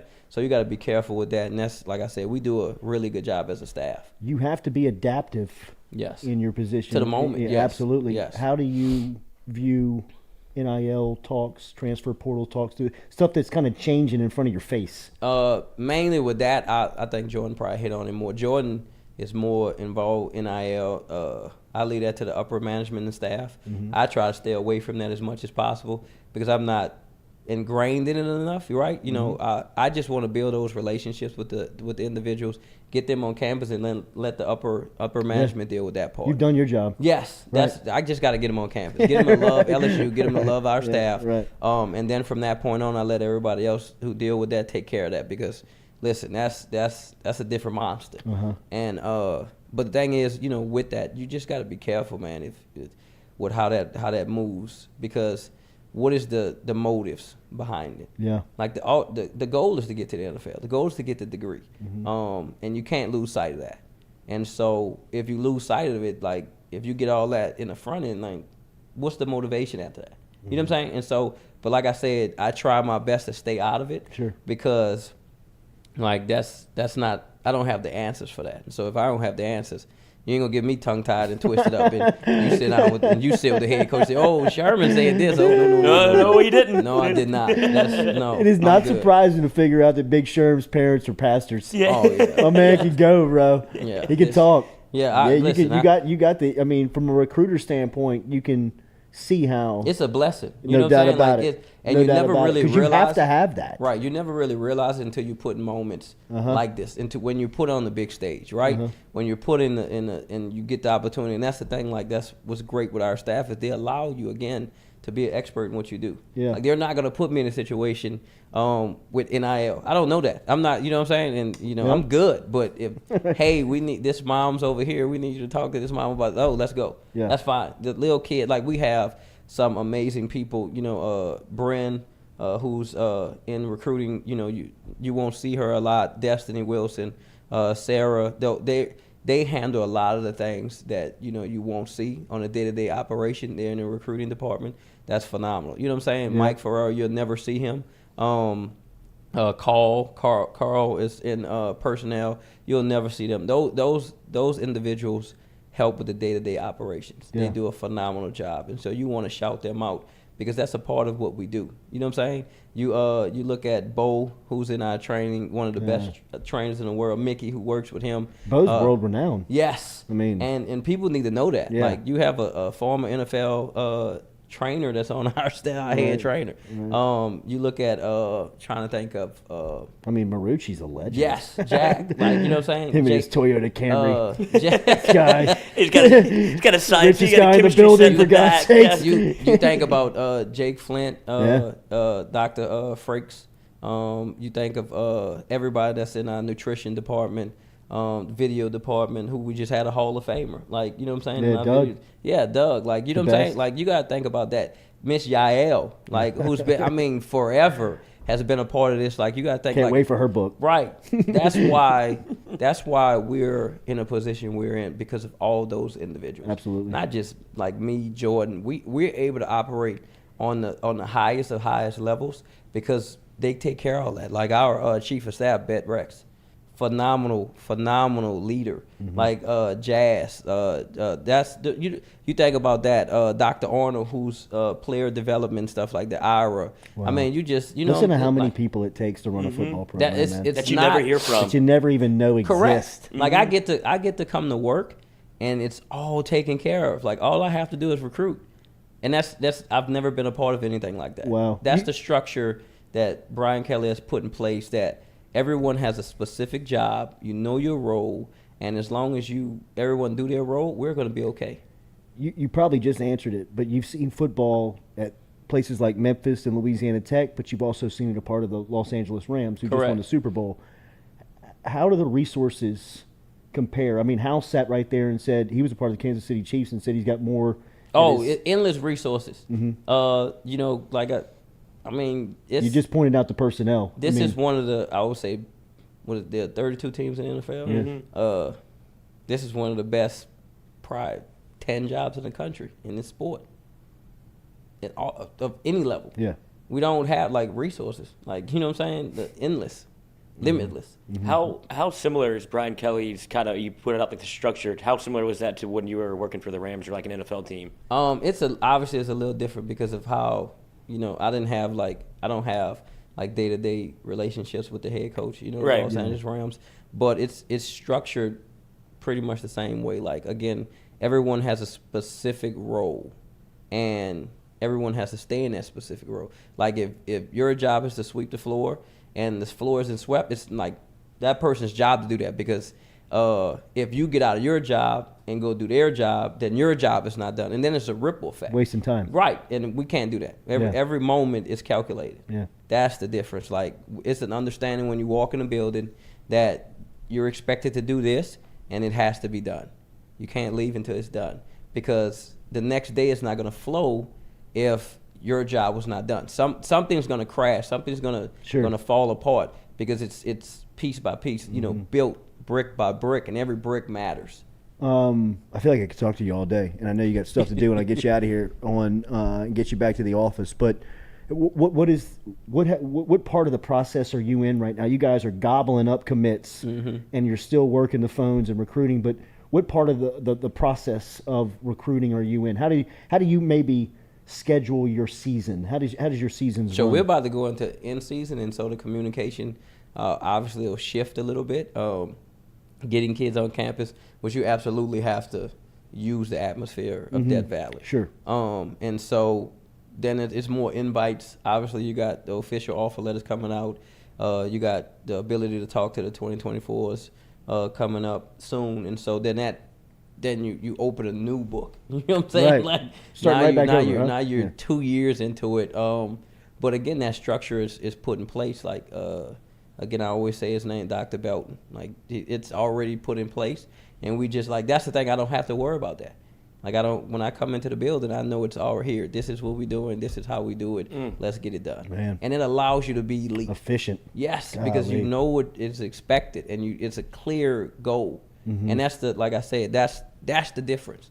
Like, when we walk in there, we know what we're doing. When we meet, we know what we're meeting about. Like, we're not going over. Why? Because it's structured and it's put that way. And that's what allowed BK to succeed for so long. And now he's getting some of the best talent in the world. I mean, the country should be scared, but we'll see. Do you get away from it? Do you have anything to get away from it? So tomorrow I'm gonna go fishing. I love fishing. Okay. I absolutely love fishing. And most important. Do you move the phone away from you? No, you can't leave the phone. That's not gonna happen. Okay. But like, the most important person in my life, obviously y'all see, is pinned on my Twitter page, is my godson. He has autism, and so, you know, before I got into college, I was a special ed para. So I was a paraprofessional assistant. So I worked with autistic individuals, and so, like, I just want to make sure that he's taken care of, that he doesn't have any worries. Was at some point he's gonna get older, and so every weekend I try to go down there and I see him. Wow. And so that's my why, and so, but that goes back, that ties back into giving the individuals in this state an opportunity, because they need it. If everything's equal, they're different. They become difference makers. Yeah. And I'm a testament to that. Jordan's a testament to that. J.L. Belton's a testament to that. That's, you know what I'm saying, Frank Wilson. Like, you can go on Cortez Hankton. Like, they're Brad Davis. And it's just blessed to have the opportunity to represent Louisiana at LSU. No doubt. And so when you get that opportunity, that's the opportunity of a lifetime. Like, it's hard to pull you away from that. Look, man, I don't know what it counts for. I think it has to happen. But y'all got a bunch of good dudes. Yes. You know what I mean? Great people. Good people. Solid people. People. I mean, look, we've just seen it from you guys coming through here sitting down for extended conversations, and then you go back to your own world. But one thing that stands out to me is that you're good people and y'all all get along. Yes. And which is probably, I mean, for as many people as you put together every day that don't really know each other, it's probably pretty tough to land on. Yeah, and that, I mean, I don't want to keep, sound like I'm beating a dead horse, but it's like that because nobody's overstepping each other. It's different when you don't have clear goals, clear expectations. You know what I'm saying? Like, you wonder what this person is doing, or how can I do this? But when it's understood that every brick matters, like, that, what, I cannot let someone down. Because if I don't do my part, then it's going to stretch someone else thin. And we all have families. We all have, opportunities in this world. And we have to, we got to kill it. Every day we have to kill it. Because, again, you read an article the next day and it changes your whole perception. You know what I'm saying? Like, you get a kid to say yes, and then the next day it's like, oh, well, I want to do this. It's like, whoa. Yeah. You know what I'm saying? And you don't want to stress other people out because you're not doing your job. Yeah. Like, and so it's not hectic. It doesn't create chaos. Like, it's understood. And when it's understood, you can be the best that you can be. Yeah. I'll commit. I'm in. Send me the papers, Coach. I'm in. Keep up the great work, man. You guys are inspirational. You guys are doing good things. You can see it. You can see all the hard work paying off. I'll say this, man. Like, it's because of you all. It's because of the media. It's because of the fan base. It's because of the state. Like, you want to succeed because of the people in the state. It's important. Like, when the Saints won a Super Bowl, I think that was one of the biggest revenue years in the state of Louisiana. Absolutely. You know what I'm saying? Yeah. Like, when LSU is winning, when the Saints are winning, when the Pelicans are winning, the state thrives. No doubt. And so when you have that thought process, then that makes you go harder, because you're creating opportunities, you're creating jobs, and that's why I say, if you have that thought process about Louisiana, come here, come visit. That's why Mardi Gras, Jazz Fest, Essence Fest. That this culture is different in Louisiana. Come enjoy it. Come see it for yourself, and then you'll see. You're like, what? It's not what they say. It's phenomenal. I love the fact that I'm from here. Follow him on Twitter. It's a great follow. I Recruit to Boot on Twitter. If you're following him there, you can keep up with the messages. You can see it's not a character. He's always on. Threw in a little wave lyric at the end. That was his best rapper alive. That's just how it is. Just drop the mic on the way out. Keep up the great work, Sherm. We'll see you again soon, man. Thank you, Sherman Wilson, for coming by here. We will be back with more of the Jordy Culotta Show, driven and powered by Go Chevrolet. Appreciate you.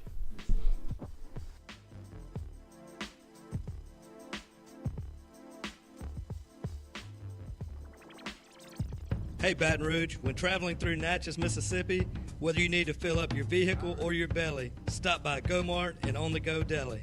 Go-Mart has clean restrooms, community coffee, an awesome beer cave, and a great selection of anything you might need on your trip. So stop by Go-Mart at 4 Sergeant Prentice Drive as you're entering Natchez on the left, and visit Tom and Wright Granning and their awesome team at Go-Mart.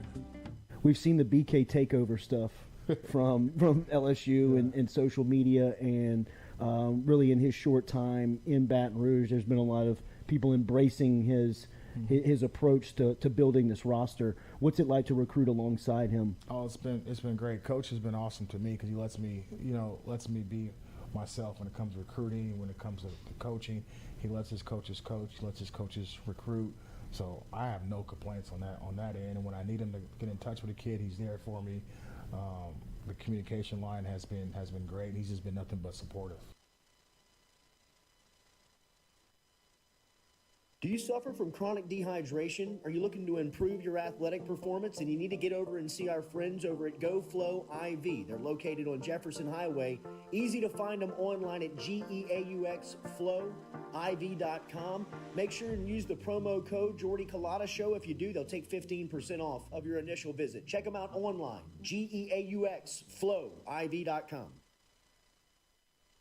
I was excited to come to a top level program. I've been at a lot of great places, been very fortunate in my career, but to really say that you have an opportunity every year, once we get it rolling, to win a national championship, there's not very many places that you can say that. So for him to offer me the opportunity to come with him to LSU was nothing but humility and gratitude. Some Sunday players in that room, But again, it's got to be the total package, the total process of buy-in, of understanding what we're trying to get done, of figuring out how we want it to get done, but also allowing those guys to be able to play with instincts. For example, I think Jay Ward is long and athletic. He's very versatile. He's played corner, played nickel, played safety. Very excited about Joe Fouché, one of the transfer guys that we came in because he has a dimension of physicality. Major Burns, fortunate enough that he was able to come back home. Again, he's long, he's athletic, so he gives you flexibility between both field and boundary safeties. And then you've got some guys that you can throw in like Brooks, Sage, Derek Davis.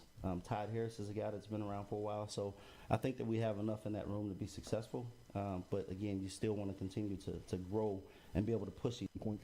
Yeah, well, I think it starts here, and we have a good bit of people on this particular staff who are from Louisiana, who know and believe in our hearts that this place produces the best football players in the country, and I think the numbers speak for themselves. Per capita, produce the most NFL players, you know what I mean? So even from an analytical standpoint, it makes sense to take the kids from here because the chances of them playing in the league are higher than if they come from anywhere else.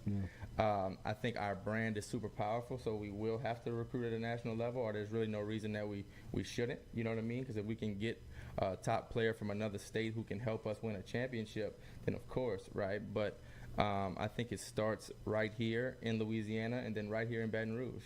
There's some really good players who are still available that are right here in Baton.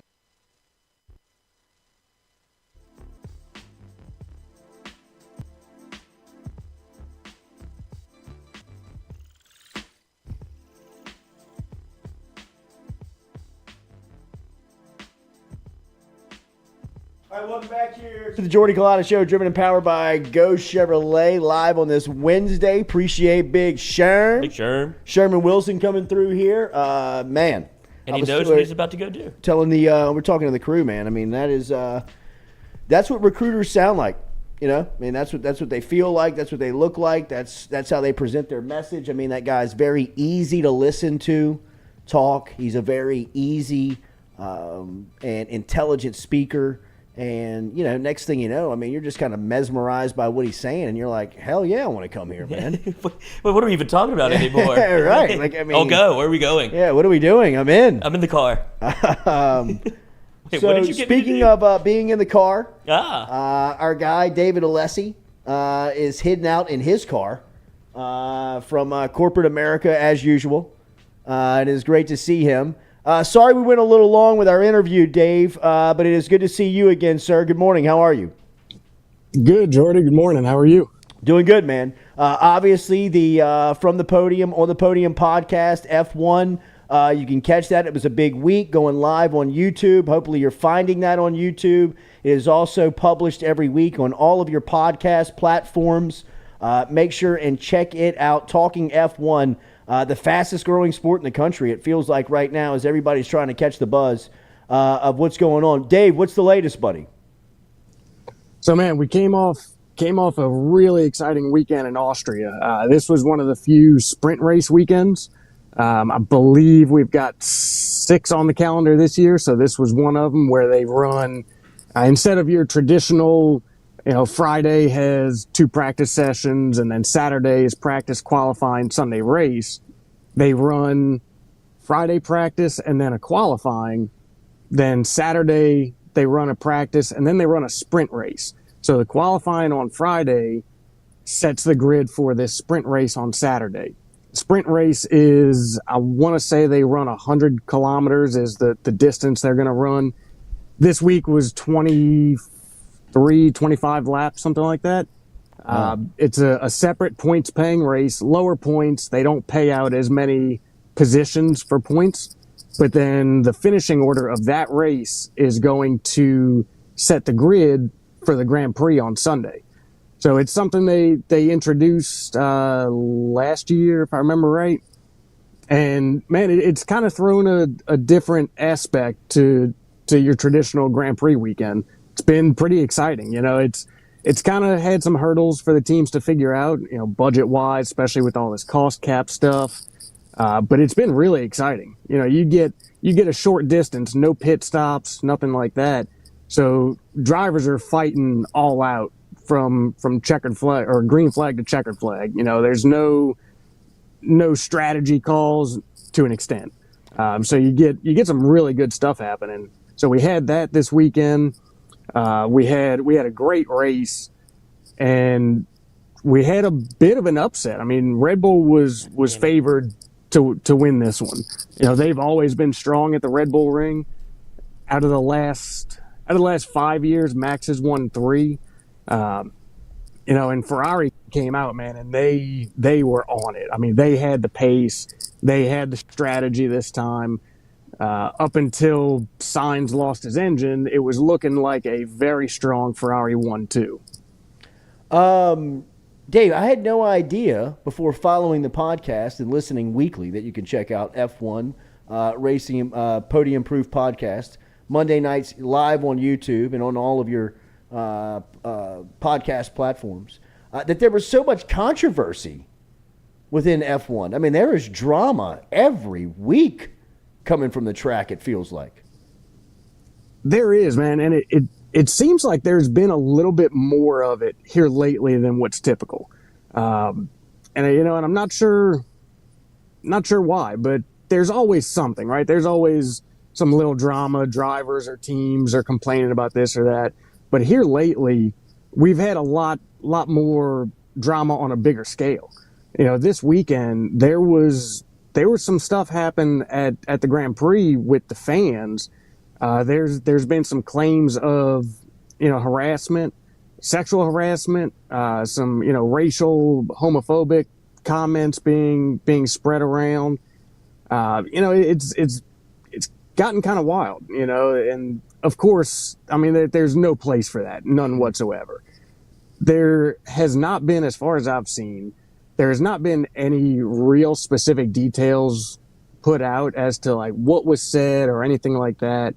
They're looking into it. They're trying to find who's responsible, and everybody's pushing for them to find it, issue some lifetime bans for these fans, because it's just unacceptable. It doesn't matter what you're doing. If it's just, shit talking amongst fans, like that's one thing, right? You're a fan of one team, one driver, the other guy's a fan of one, but it sounds like there's some lines being crossed, and if that's the case, there's just no place for it. What's coming up this weekend, Dave? So this weekend we got nothing. We've got an off week. The following weekend we've got the French Grand Prix at Paul Ricard, which you'll hear a lot of people complain. The French Grand Prix used to be held at Magny-Cours, which most all of us really love that track. But these days we're at the Paul Ricard circuit. So that's what's coming up in 10 days, a week and a little bit. 10 days. There we go.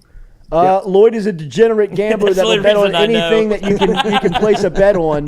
Do you have any futures possibly for this guy to look at, whether it be on a race coming up or a team that he can sell his soul to? French Grand Prix 2022, give me a winner. Your brother burned me with the Red Bull ring. He tucked it up so much.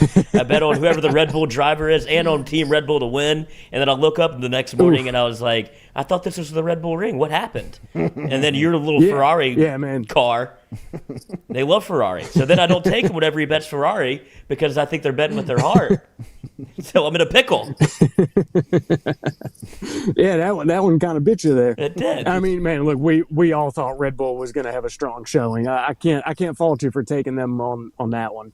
Paul Ricard, I think we're going to see. So Ferrari, man, after last weekend, they have shown, I mean, they've got the pace, which we've known all year that they've had it. But last weekend, they way outdid Red Bull pace-wise.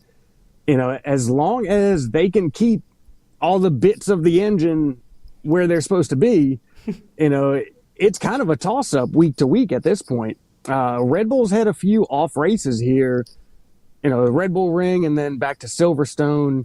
Red Bull didn't come out the way they wanted on those. I wouldn't be surprised if they come out to Paul Ricard looking very strong. they want that top spot back. So at this point, man, it's kind of one of those either Max or Charles. You kind of can't go wrong. Okay. Again, I'll bet them both. At this point, it comes down to reliability on the Ferrari, right? As long as it all stays intact, Charles will be up there fighting. So Max, I think, is usually he's usually what, like negative. I don't know if they've got plus 120 right now. They've got anything up yet? Is he? Yeah, okay. and he's usually you're right. It's usually you have to. He's almost like negative odds because he's been winning so much recently. But now they have, I guess, with the recent run by Ferrari, they have Leclerc at plus 140, Max Verstappen at plus 120. So that's the first time you're actually getting a little bit of value on him. And then I'd imagine with the story coming out with Lewis Hamilton's team and Mercedes and whatever the hell's going on there, that's probably a no-go. Yeah, so much drama. Shit. Oh, yeah. It's like college football. It's like the SEC. And it's the same people every week, so they just end up all hating each other. Mm-hmm.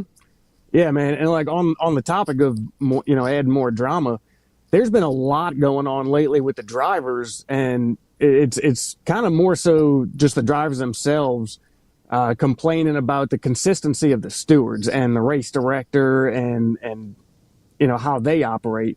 For years, whether it be teams or drivers or fans, we've all complained that the consistency was never there with the way decisions were made, regarding incidents on track and whatnot.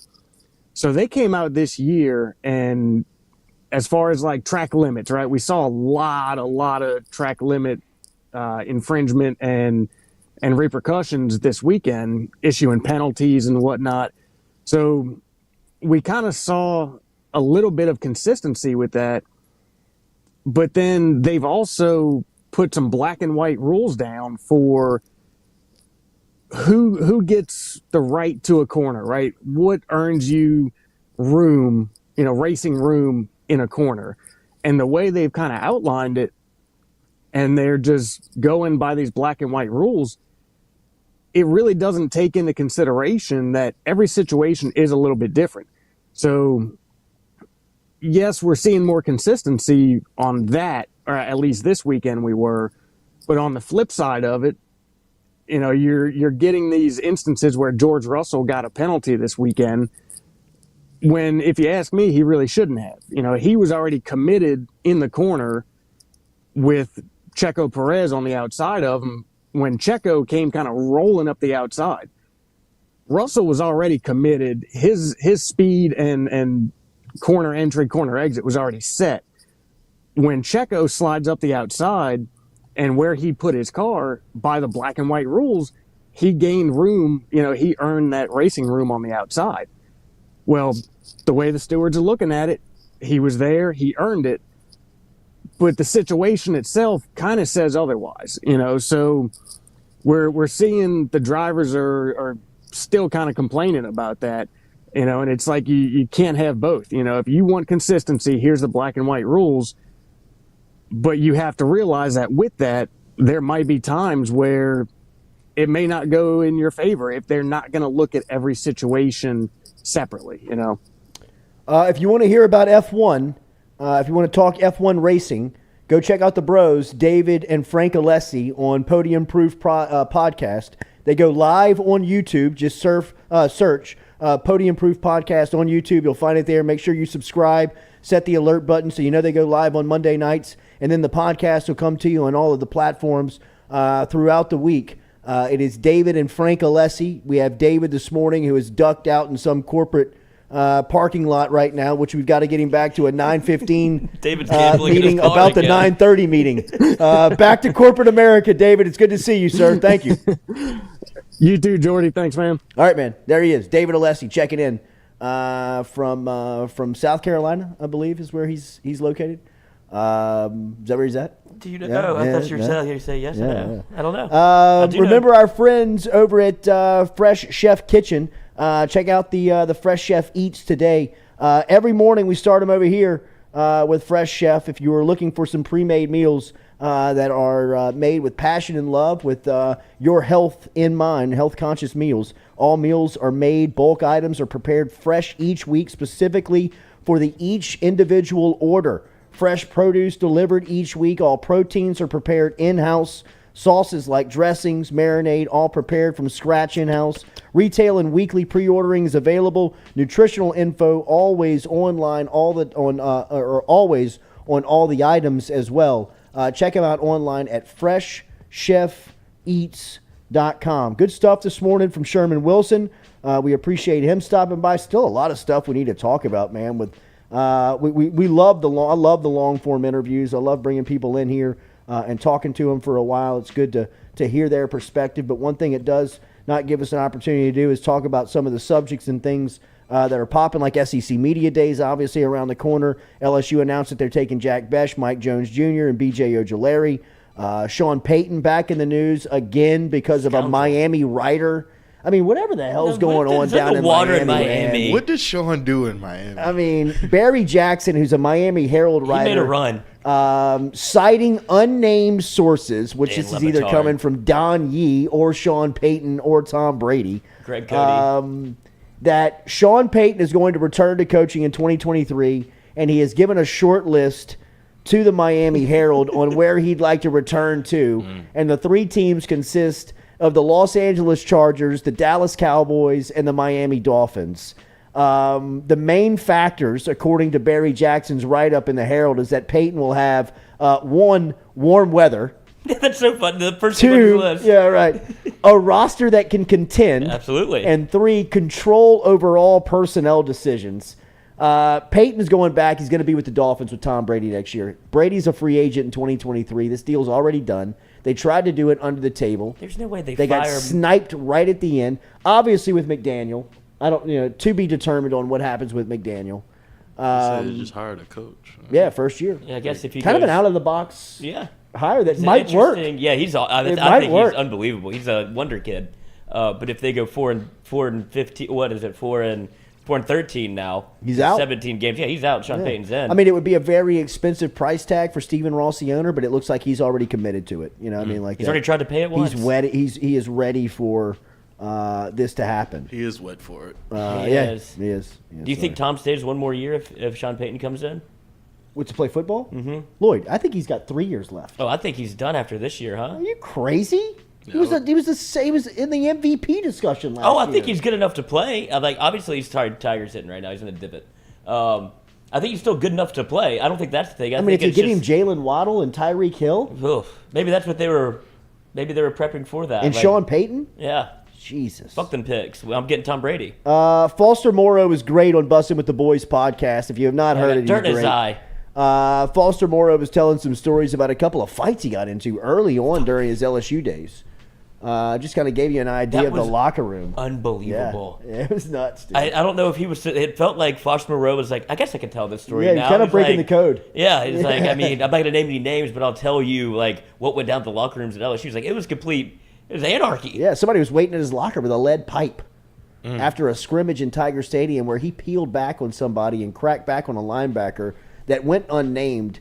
I think some people did some research. You said on the message boards, and it came back Donnie Alexander. Yeah, that's which Alexander would be a marked man if this was the guy, because he's also the one that hurt Fournette going into his junior year in a scrimmage. He dove at his ankle in Tiger Stadium, which gave Fournette the high ankle sprain that he never got right until the combine. No, it was when he kind of looked right. But Foster Moreau peeled back on, I guess. Allegedly, Donnie Alexander, and it would make sense. A New Orleans bro. Mm-hmm. I mean, like, he playing all from of that. Carr. You know what I mean? Like, from a Jesuit white kid from New Orleans. You know what I mean? Like, I've been wanting to do this for a while now. With the perfect hair. Yeah. You know, like, I'm gonna kill him. I'm gonna kill this guy. Yeah. I think I'm gonna kill him. Yeah. I've been waiting to fight you. I'm gonna kill him. Yeah. I want to fight you in high school. Don't even worry about it, Coach. I'm killing him. Yeah, I'm gonna kill this guy. But he didn't even let him get his pads off. He's like, he kind of snuck him. Yeah. He went to Foster went to like. It was like, all right, we'll scrap. Like, let me take you got to take your cleats off because you're on like the tile or whatever. Yeah. So he was getting ready to fight. As soon as he takes his pads over his head, Whack! Caught him. He said it was a left hand. Left hook. Oh yeah. He said it was a left hook. Caught him right in the nose, and he's like, "Are you done yet? Like, are we good?" And he's like, "Fuck no." He said it was he said, "I delivered the biggest bitch line I ever said in my life." Are we good? He's like, I looked at him after he hit me and said, Are we good? No, we about to fight. God. Man wanted to fight. Yeah, we not done. Foss is like, dude, I don't want to fight. Yeah, I went to Jesuit. I just took one in the mouth. Like, I don't want to do this at all. But it is a great listen. But beyond the LSU stories and some of the fight stories in the locker room, just Foster Moreau telling stories about his time in the league and, up to this point being in Vegas. It's a good listen. It's a good listen. It's a good listen. What else did we miss, Lloyd? Tiger just hit it in the water on one. Yeah, he's done. He's done, but Tom's not done. Let the goats live. Tiger's still there. He looks great. I love Tiger. Got bad luck. Tiger's been goated a long time ago, but he is nowhere near Tom Brady's level right now. Well, yeah. Presently. That's the car. But, I mean, if you're comparing them. Yeah. Well, if he doesn't get the car wrecked, I mean, he just won the Masters at 45. Pretty impressive. But that's the only course that he can really play now. He likes this. This is his favorite golf course in the world. Where's he, St. Andrews? Mm-hmm. And then another story that we missed earlier this week was the replacement for Stephanie Remp has been named. Kelly Zinn, the former associate athletics director and deputy athletics director over at West Virginia. This is a hell of a pull, if for no other reason for this. And look, the accolades on Zinn are fantastic. She's done. She's run the athletic department at West Virginia.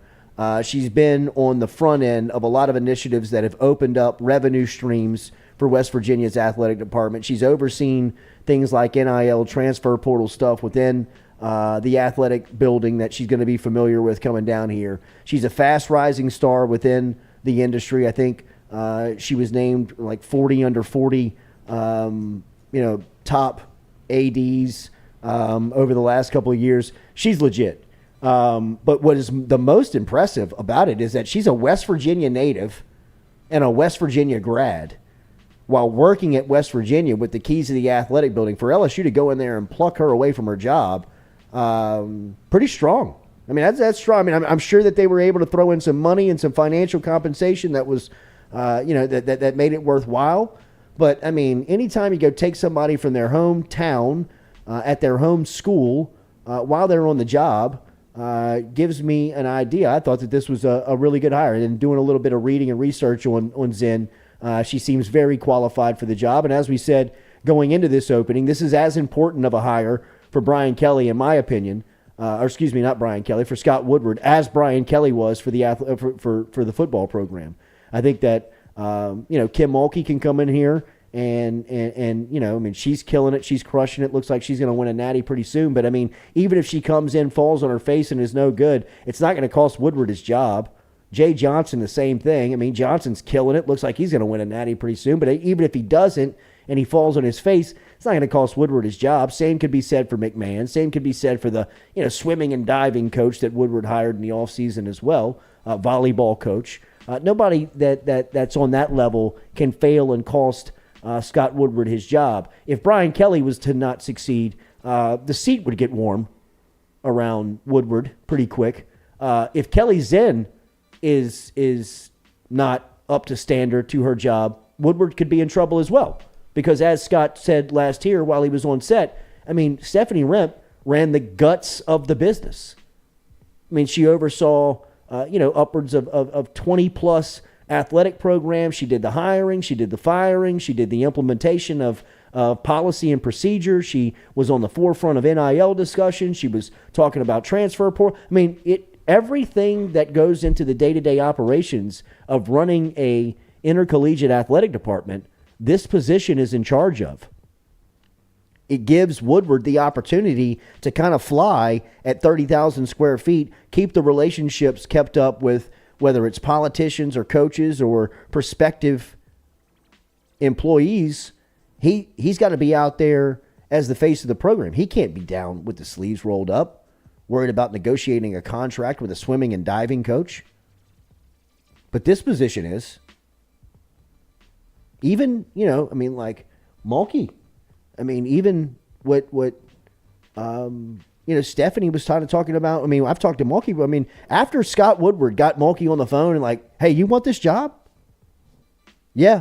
What's it going to take to get you this job? It's going to take X, Y, and Z. All right, we're going to get it done. I'm going to put you in touch with Stephanie. Next time Kim Mulkey heard anything from LSU, it was nothing but Stephanie Rimp. She was talking assistants, contracts, facilities. All of that was done through that position. I mean, after Scott lands the plane, you got to unpack it. So, seems like a great hire. Kelly Zinn, executive deputy athletic director for LSU at West Virginia, now on the job at LSU. And, you know, as Scott said, the top lieutenants for his position is going to be Verge Osbury and Kelly Zinn. So it's an extremely important position that was filled earlier this week over at LSU. Do you think that this was like just considering the recent, I guess, the history of what was going on internally with LSU, that this was like almost like you had to sway her to come here, and it's like, is that going to be part of her job, like the changing of the culture and the cleanup that's still going on? It seems like the cleanup is kind of in the rear view. Yeah. You know, I don't know how much more there is. I don't know how much more of a mess there is. Look, it's still a mess, but the mess is kind of behind you, and now you're out in front of it. I think LSU's appealing because of just who they what are, it could be, the brand, and yes, absolutely, what could be. And I mean, Woodward's a hell of a salesman. You know what I mean? He gets you into the room, and he's got you kind of cornered. Odds are you're probably going to go with him. You walk in feeling like you're going to say yes already. Pretty much. If he offers, I'm in. Yeah. And I'd imagine that, you know, just like he's done for a lot of these positions, he opened up the checkbook. Yeah. Not my money. Yeah.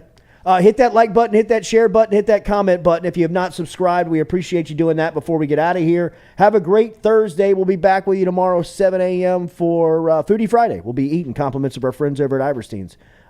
Check them out online at iversteinfarms.com. And remember the QR code for Caesars Sportsbook. It's in the top right of your screen right now. Walk your phone up to it, open up your camera. Get that done with the FM15 promo code. The letter F, the letter M, 15 promo code is where you can find it. Have a great day. We'll be back with you tomorrow. Grab Tiger Live. Where my dog's at tonight? Where my dog's at? 6 o'clock. Eddie Kennison coming through. Eddie Kennison. Eddie Kennison will be in the kennel. We'll be back with more of the Jordy Culotta Show tomorrow morning, 7 a.m., driven and powered by Go Chevrolet. Ain't no puppies.